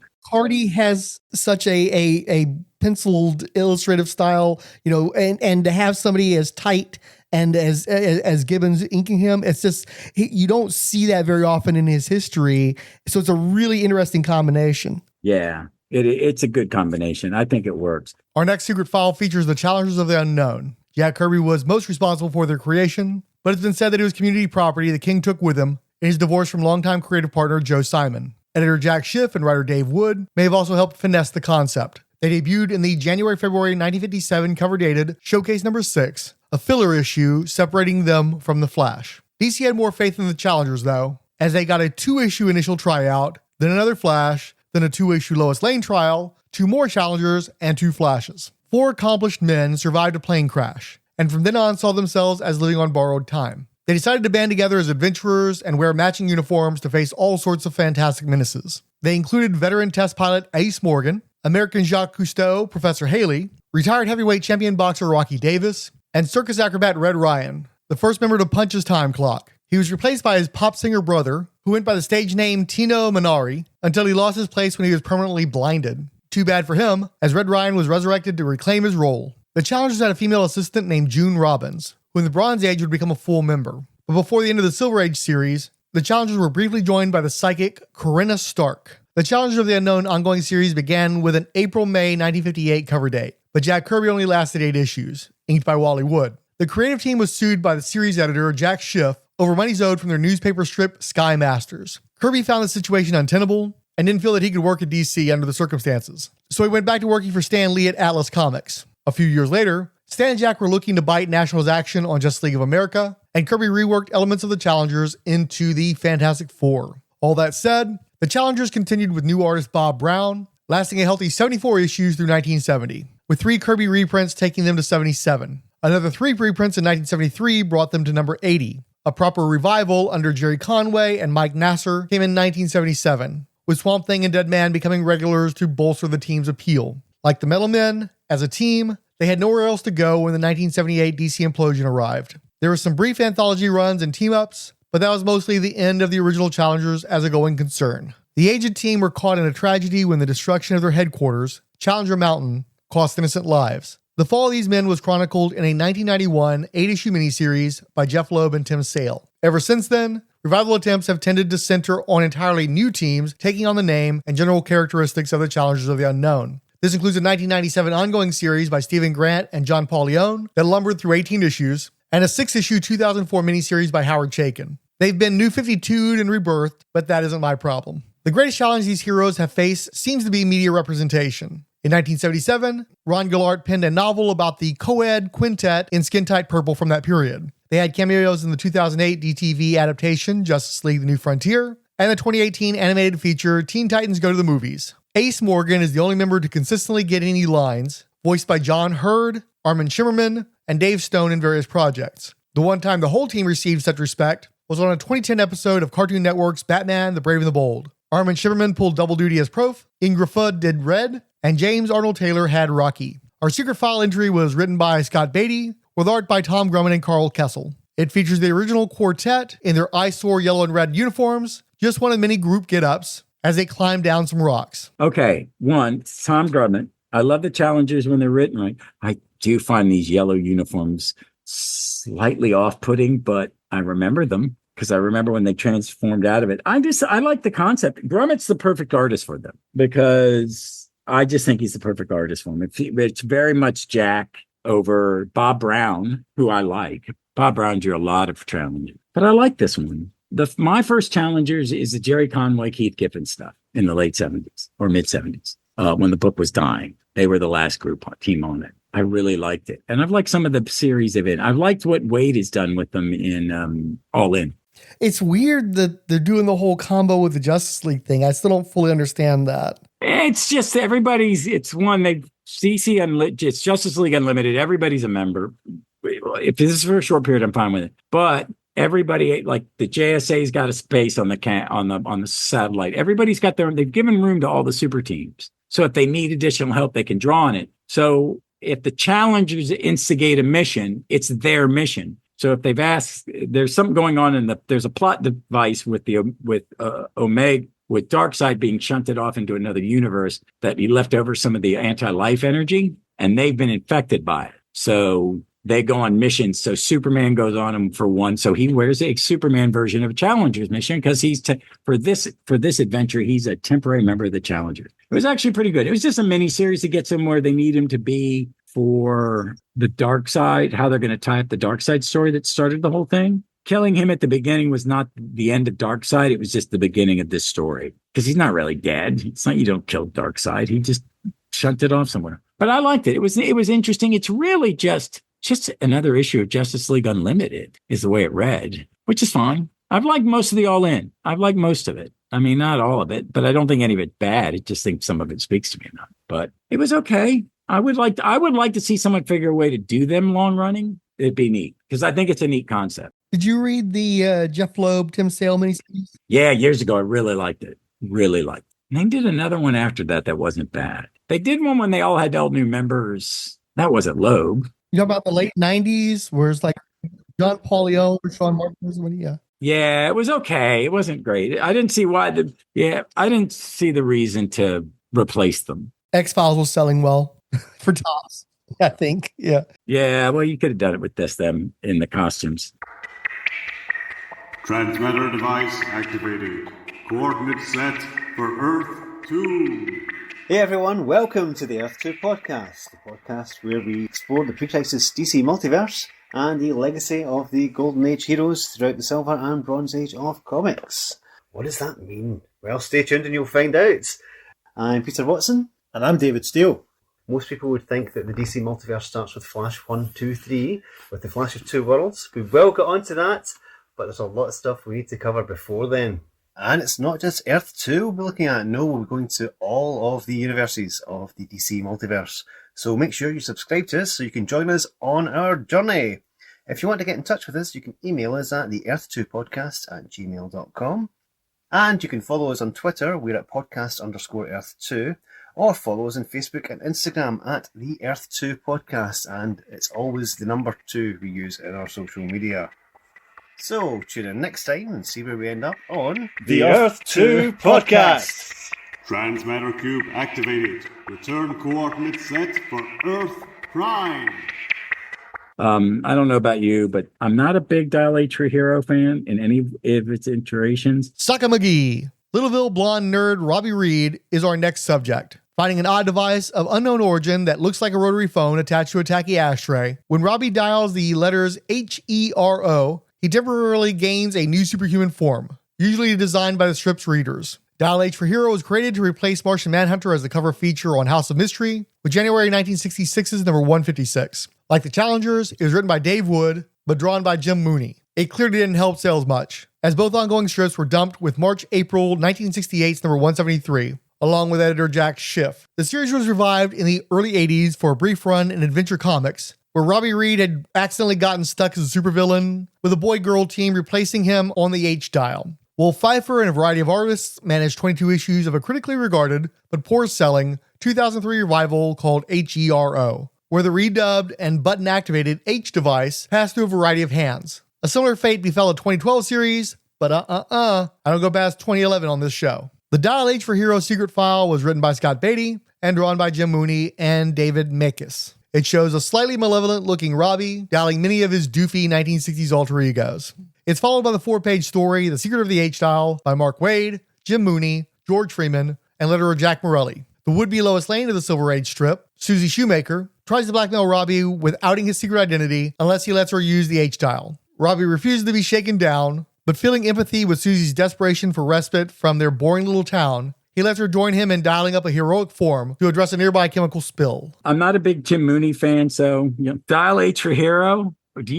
I've read maybe a handful of these. Every time they bring it back, I give it a chance. Even when they did Powerhouse did it, because I did like some of the other stuff that came from that whatever power line that Bendis started with, because I liked the first Young Justice arc of his, but I just don't get this one. I didn't, maybe Yeah, reading comics in the 80s, they had that revival period in adventure comics, and that was my first. Stauffenberger and Cary Bates, I guess, was writing it. Yeah, and that was my first exposure to the concept, and it was like I thought it was neat that they had all the different costumes, but I never wanted to read it. And then when I became a Martian Manhunter fan, I went back and the only way to read the solo stuff was to go back and buy Detective Comics and House of Mystery. So I bought most of the run. And I started reading the Dial H's because I figured, hey, I bought the comic. I'm going to read the whole comic. I just didn't enjoy those stories very much. And after a while, I just started reading the John Jones stuff and leaving the Dial H stuff behind. And I've never been a huge Jim Mooney guy either. I ain't either, man. He's never given a good inker. He needs someone to prop him up because I find his art. If you ever seen his like young romance stuff, it suits him, but they give him a different inker. Yeah. And then he inked other people, if I remember correctly, and he gave him that very Silver Age-y. Oh yeah, he was almost as bad as Coletta. It was just too low. And I just don't care about the characters. The whole thing is kind of silly. And then to have him turn into Supergirl and Tommy Tomorrow. Oh yeah, the little side story. Yeah. Yeah. I mean, I'm glad they acknowledged that he had the girl/friend that also used the H style and had a few adventures of her own. A little gender equality, that's nice and all, but yeah, it's a thing. I don't understand why you give them 5 pages. Yeah, that too. It's just too much. And who did the comic strip part? That was Mooney that was Mooney. That's Mooney, but Robert Howell Waid wrote that. Waid, okay, so it's still not going to fix it. Nope. Because it's still, yeah. The next secret file is for the Injustice Gang, conceived by Keith Giffen and J.M. DeMatteis as a team of lesser Silver Age villains to mostly just annoy the International Justice League for January 1989's 23rd issue. The concept was revised for the 2000 Silver Age crossover event to be more like one of Dr. Destiny's unnamed groupings of more significant villains to battle the original Justice League in the 1960s. The retconned Injustice League secret file was once again written by Scott Beatty and drawn by Kevin Maguire and Randy Elliott. Maguire offers yet another self-swipe of his debut cover for the 1987 JLI volume of a tightly pressed group of attitudinal characters looking upward at the viewer. Left to right, top to bottom, we have Felix Faust, Mr. Element, Black Manta, Dr. Light, Kronos, the Penguin, Catwoman, Sinestro, and the post-crisis corrupt businessman Lex Luthor. My question is, the villains they pick to be the Silver Age villains, I'm not so sure on why they picked certain ones. I thought this was an odd group. They're using the name Injustice League. The Injustice League was invented for JLI, and it's, what other people would call Justice League Antarctica. It's Major Disaster. It's the Mighty Bruce. It's Big Sur, all those kind of goofy guys. So they get Maguire to come back and do a Silver Age version of the Injustice League. Yeah, and it's Felix Faust, Dr. Alchemy, although I think he's in his Mr. Element form at this point. And so you got this weird thing where clearly they're doing your anti-Justice League. So you're doing the mirroring. Okay, here's a villain from this character who's on this team. And then they get Maguire to do it in the fashion that he would do his Antarctic team on. But it's like, this team never existed. It's a retcon. And we never had a collective like this back in this time period. As a purist, it kind of bugs me because it's like, it's weird people that were chosen. And I like stuff like Mr. Element, where it's like, yeah, you're never going to see this guy in this kind of a context unless you specifically make a point of wanting to highlight that we're in a particular era. And it's a neglected villain also. So I get that. But it's just kind of like Injustice League is too formal. I wish if they had any other name, I'd have an easier time with it. But by making them Injustice League, it just creates this cognitive dissonance where I'm like, no, you're not. No, you're not. Yeah, it's I don't know what they were called. There's the Injustice Gang, I think, is the Lillian Wine version. But none of these people are in it. And it's also because what gets me is give Black Canary and Green Arrow their own villains. They have them. If they're that, Merlin, like the 60s, or you know what I mean? Just go look, I'm a Martian Manhunter guy. So one of my great gripes, and even with Waid does this, is he had his own villains too. Give me a Professor Arnold Hugo, give me the idle head of Diablo. Give me something that's familiar to me from those stories. But it's always like, oh, Dr. Light. You can have Dr. Light. It's like, but Dr. Light fought the Atom. He wasn't a Martian Manhunter guy. It gets me into the fanboy nitpicking. It's like you make something like this for the fanboys while simultaneously antagonizing the fanboys who know what you're doing isn't correct. Yeah, it's It was my pet peeve because it's not a very good, but it worked like they would work in in those. And I went and read the Justice League one. I went and found digital copies of some of the stuff just so I had a point of reference. I do like this Injustice Gang. Who inked this? Because it's not the most, it's Maguire, but does he have a different? Randy Elliott, who's not somebody I would naturally put with Kevin Maguire. I don't even recognize the name. I want to say Elliott used to ink Bart Sears back in the day, and that was a good combination. I don't hate this, but it doesn't quite have the level of polish you usually expect from Maguire. Well, it looks like what if Maguire drew it in the Silver Age? Does that make sense? Like, it's been Silver Aged up a bit because people don't, I do love, but I like that they're doing the thing with the team cover that's now come. He created a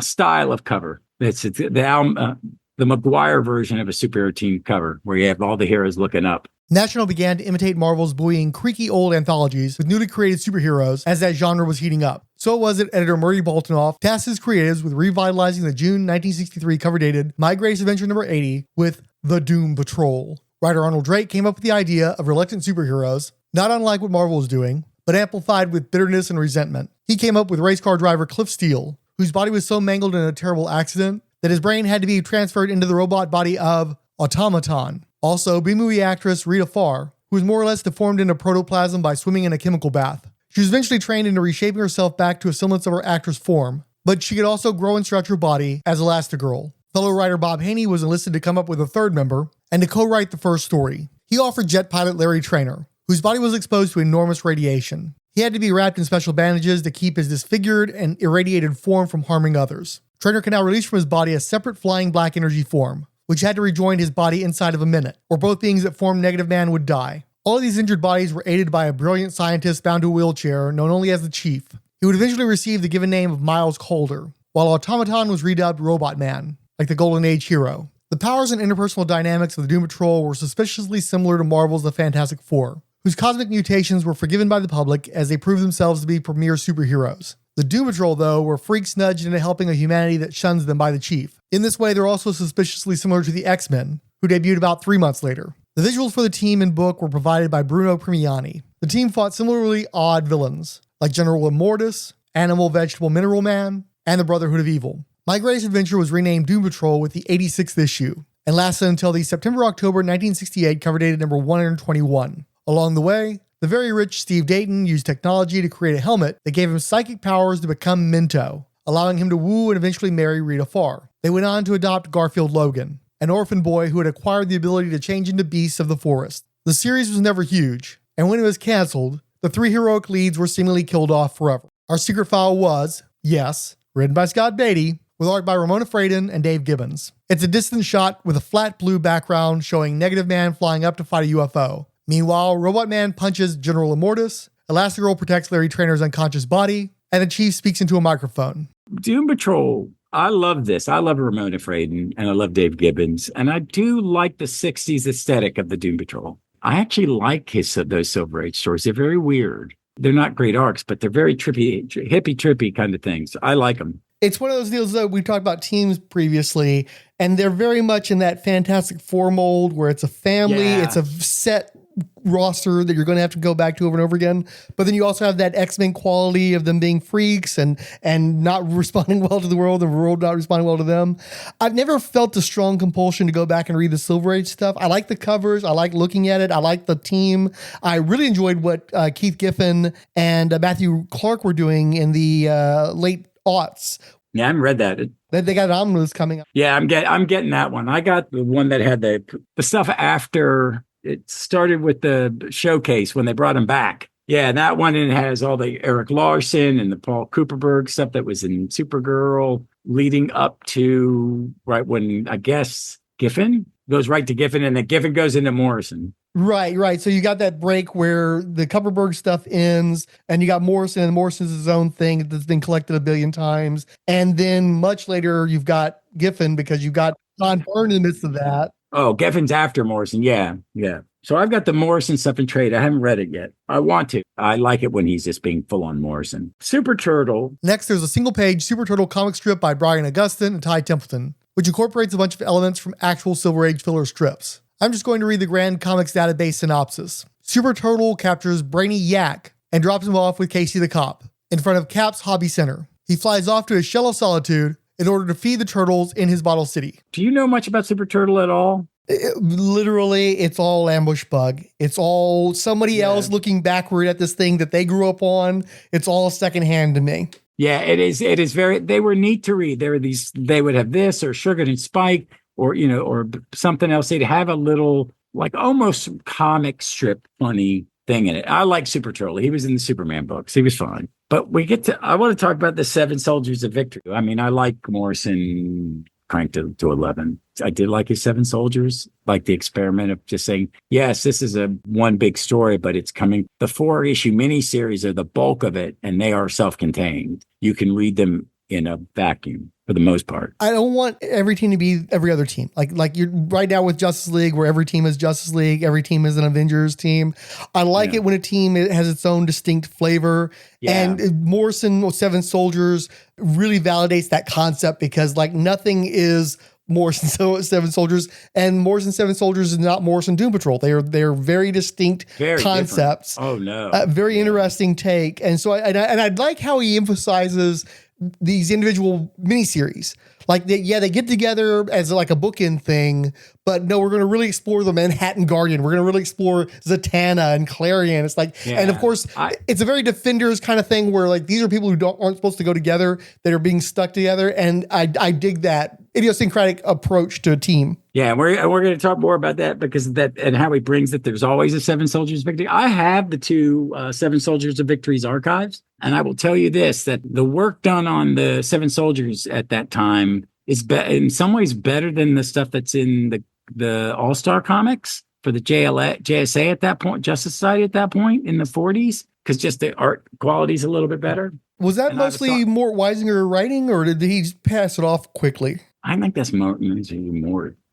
I'd have to go look. I've read a few of them because those things they're golden age. They're golden age. They're written at a different kind of level. But I like it, and the art's gorgeous. And I've got the Golden Age Green Arrow omnibus, and I'm finding those one and dones by forgetting the writer, and George Papp, very entertaining and very well done. But they're Golden Age comics. They're very throwaway. Well, I imagine the Green Arrow stuff is also very Batman-y, Silver Age Batman. Very Batman-y. It starts out Batman-y. He doesn't have an origin. I'm like quarter through the first omnibus, and they have not told his origin yet because they haven't thought of it yet. So, but it's good. It's got some really. There's one where the amusement park is Gayland, and I'm like going, okay, that takes on different context when you read it in 2025, but they're entertaining. I wouldn't, it's not going to sit down and read it in one sitting. I do like the Kirby stuff. Onto a retcon version of the Seven Soldiers of Victory in a 2-page spread with a big 7 in the center that houses the team. Within are Batgirl, Deadman,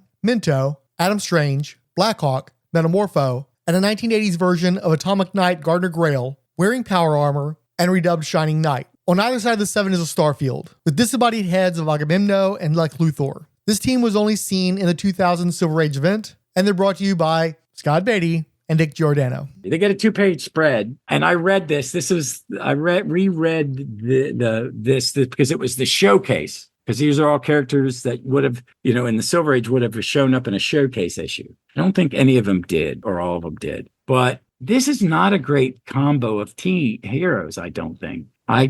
What did you think of it? So, I dig the original Seven Soldiers from the Golden Age, and I understand that was that the National people? Yeah, that was the National Team book, where American was Justice Society. So it makes sense. And of course, they're paralleling the iconic characters even back then. So I totally get Seven Soldiers in the Golden Age. And then, of course, Morrison does his crazy stuff. And I dig that. Again, it's Vertigo Defenders, essentially, as far as I'm concerned. Mm-hmm. This is one of those deals where, as a fan, you love to do these things where it's like, well, what if they did that? And clearly, this is Mark Waid. Like, what if there had been a Seven Soldiers in the Silver Age? Who could I have gotten? And you're picking from who's available. I agree with you. It's idiosyncratic in a way that Morrison will be later on much more successfully. Here, in this context of the Silver Age, these people just don't make sense together. And like the Blackhawk already has a team. He doesn't need a bunch of other people around. And I'm not sure that I really want to see Blackhawk in the Silver Age anyway. And where's the Atomic Knight coming from? I think this felt like they I felt like they pulled it from that. It's the horrible early 80s Atomic Knight, too. It's the horrible retcon where none of the actual stories happened. I don't need that. Oh God. Yeah, I remember. It was all a fantasy thing. Oh, it was so cheesy. I just felt like they pulled them out of a hat or threw on a dartboard. It was just very weird. It didn't make a lot of sense. They get a 2-page spread. It's actually pretty. The Atomic Knight's a dull costume. And Mentallo's costume is just terrible. I think they made it look bad. I think Perez made it look bad on purpose, more bad. Well, yeah. When they brought him back in Titans. Oh, he had a cape then. He gave him a cape when he went crazy. He had a cape. He was moving up. I read the Murphy Anderson stuff when they were reprinting it in one of the dollar comics in the 70s. Mm-hmm. And it's such a unique thing, and it's so important for it to have its like that post-nuke time frame. I think it's set in 1994 or something. You can't divorce the Atomic Knights from their setting. It just doesn't make sense. Making him an armored guy, I don't, that's fanboy goes wrong. That's overthinking it and turning it into something that it never should have been. Yeah, and there was some love for the Atomic Knight, but they called him the Shining Knight in this, not the Atomic Knight. Yeah, because it's a situation where I think that the powered suit that Perez did was specific to 1980 something, and so they had to have something that was period appropriate. It's just overthinking run wild here. Yeah, I prefer the other. I like that there's always a Shining Knight that Morrison did. That Morrison did a really good job with that.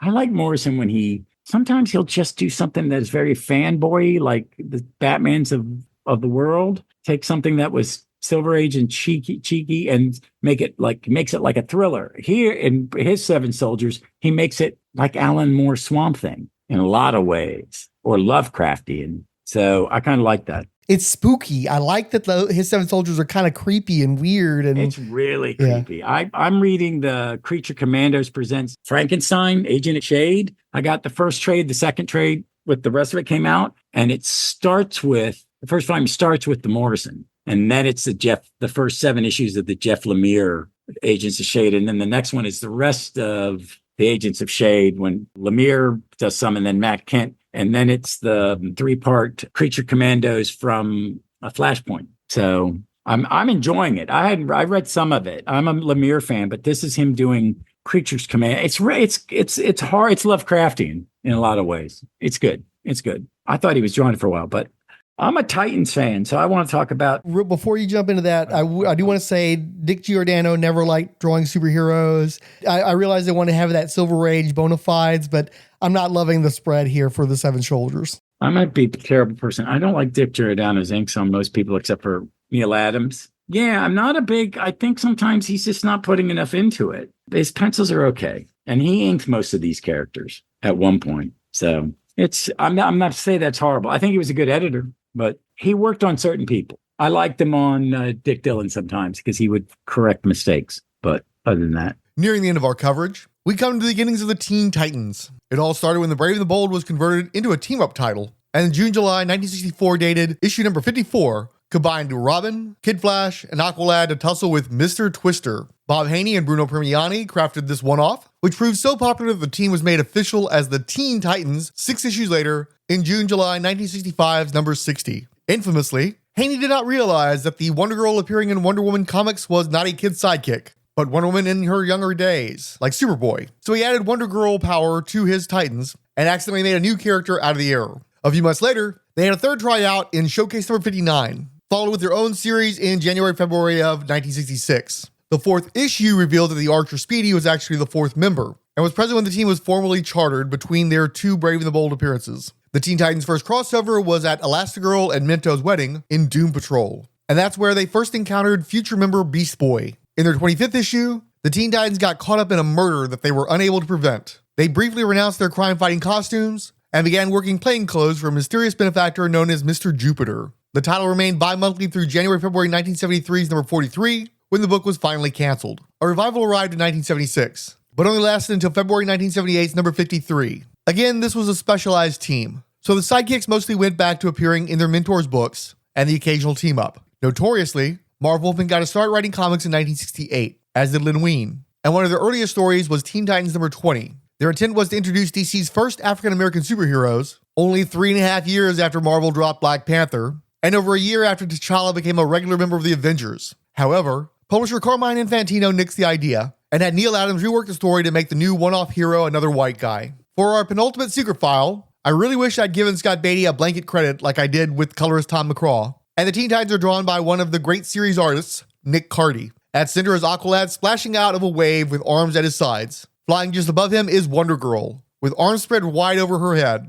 At left is Robin running from behind. At right is Kid Flash really running from behind. So fast that it makes sense that he could be running on the water that's splashing about. And about to get soaked down below is a very cocky Speedy, eyes peering forward from just below the brim of his hat as he notches an arrow in a horizontally held bow. I've always been a Titans fan. I love the Perez Wolfman. It blew my mind, but I did like the Silver and Bronze Age stuff. I haven't read the Martin Pasco stuff that they brought back in the late 70s, early 80s, right before they turned it over to Wolfman and Perez. But I love that we got a Nick Cardy page. Is he inked by somebody on this one? No, it's just straight up Nick Cardy. I liked it. I like to see him, but it's different. It doesn't like his old Nick Cardy. It's like, it just looks, he put Cardy 00. I like it. What did you think of this? What's your history with the Titans? I'm a big fan of Wolfman Perez. I read that stuff from within the first year or so.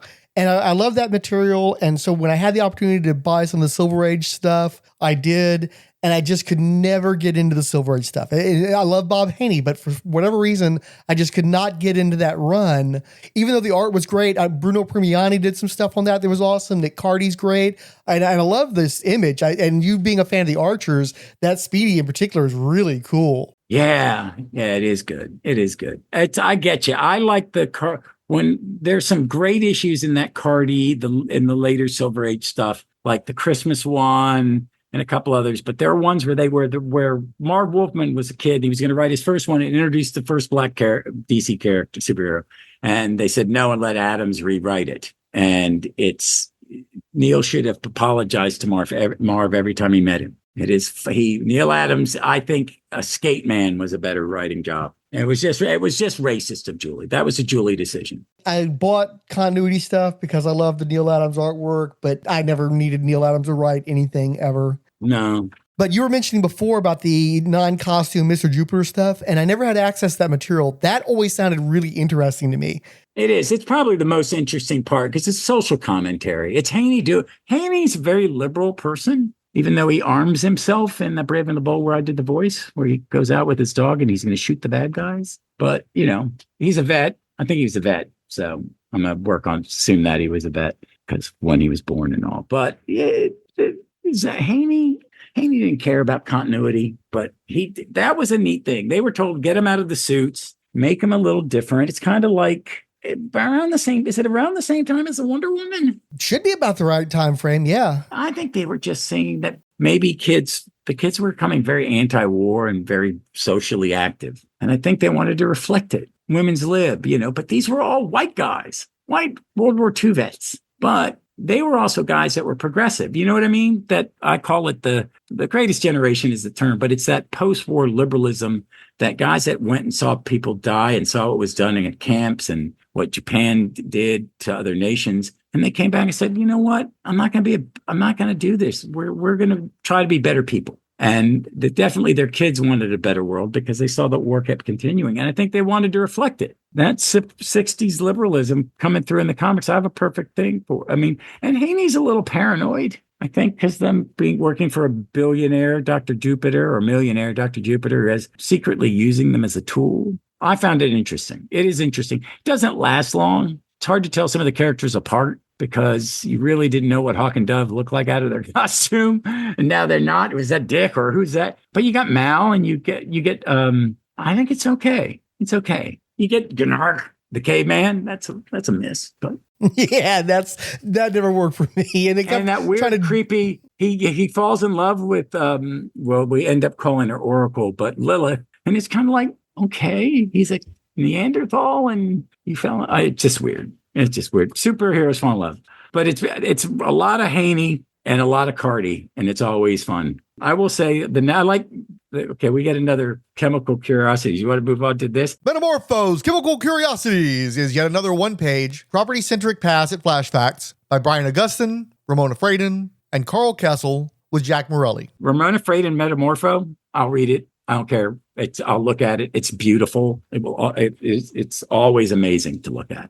And we've got Carl Kesel inking her here, and that's not a bad combination. It works pretty well. No, yeah, but she's a genius. She is a genius. I grew up reading her in the newspaper because she was doing Brenda Starr when I was a kid. Anytime she draws Aquaman, Plastic Man, Metamorpho, anybody, I want to see it. It's just, I think she is she is a very underrated comic artist because she could do action and comedy. She could do silly, and it always looked great. Yeah, I think she's somebody who got reevaluated over the years. I think in the last 15, 20 years, people have really started to recognize what she brought to the table because she sort of got sidelined. They dumped her on Super Friends and, and not that she wasn't great on Super Friends, but, it's the Kitty book. It's the Kitty Justice League. It's the TV tie-in. Yeah. So they set her aside for a long time, but I do think in the 21st century, her talent has been better recognized. Yeah, I agree. I think she's been reevaluated.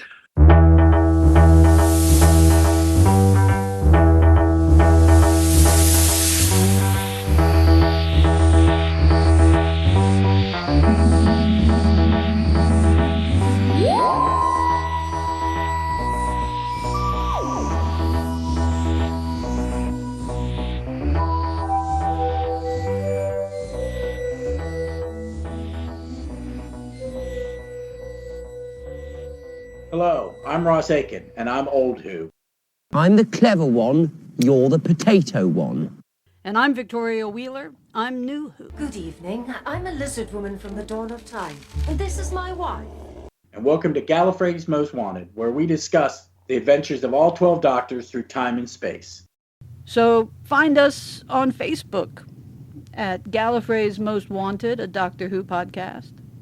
On Twitter, we can be found at Gallifrey's MW Pod.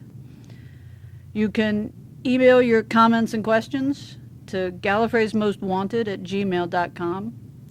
And you can like and comment on Google Play and iTunes or wherever you found us. So until our next podcast, see you out there in time and space. The Superman Aquaman Hour of Adventure, featuring Aquaman, King of the Seven Seas, and your favorite comic book superheroes in their own adventure stories. It's 60 minutes of thrills and fun, next on most of these stations.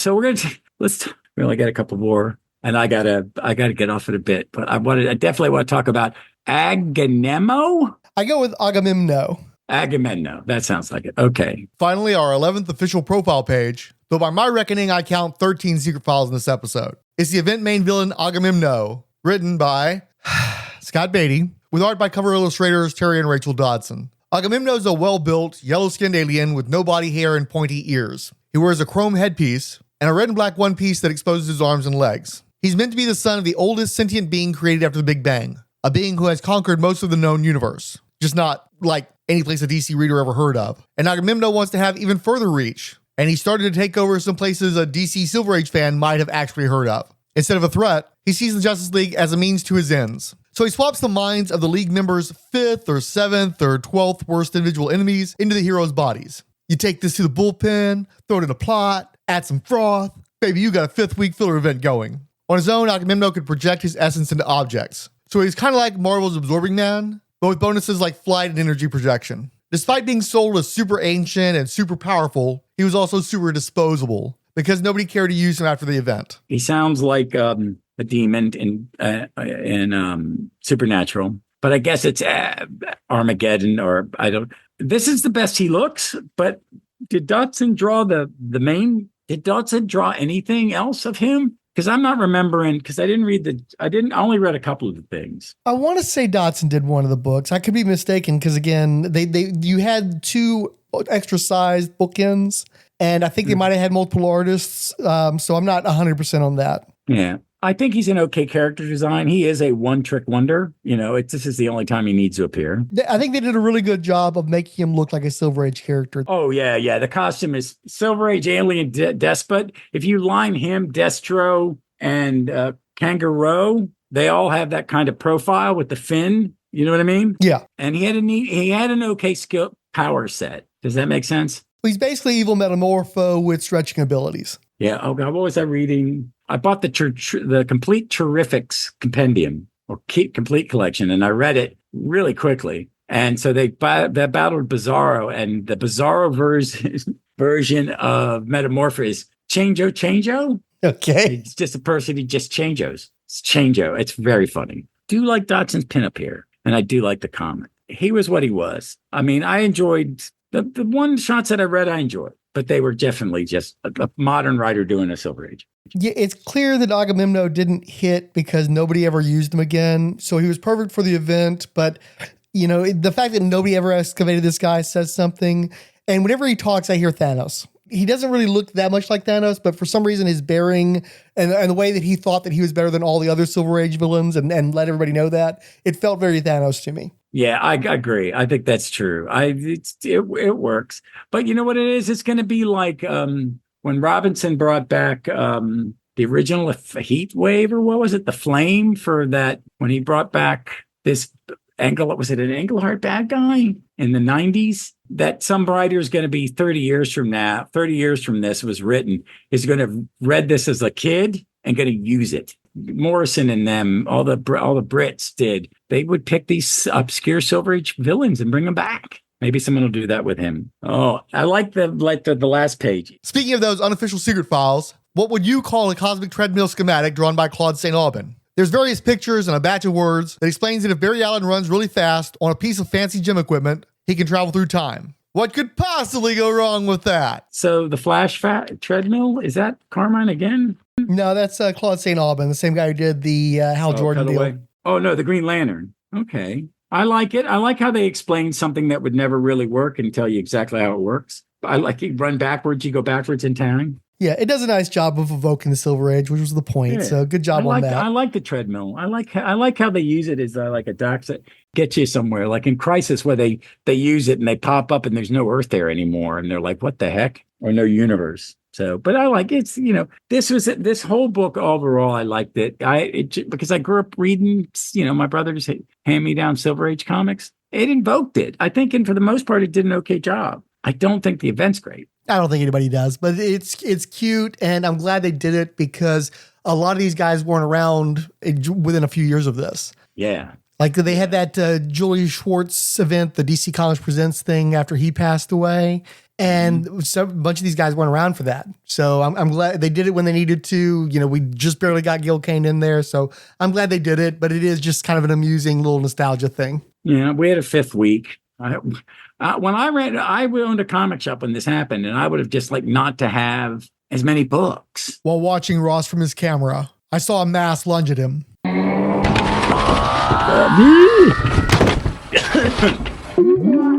It looked like a giant anaconda from that movie. The one from the 90s with Jenny from the Block, where the snake swallows John Voight in his terrible accent. Name escapes me. Probably not the part to be fixating on at the moment.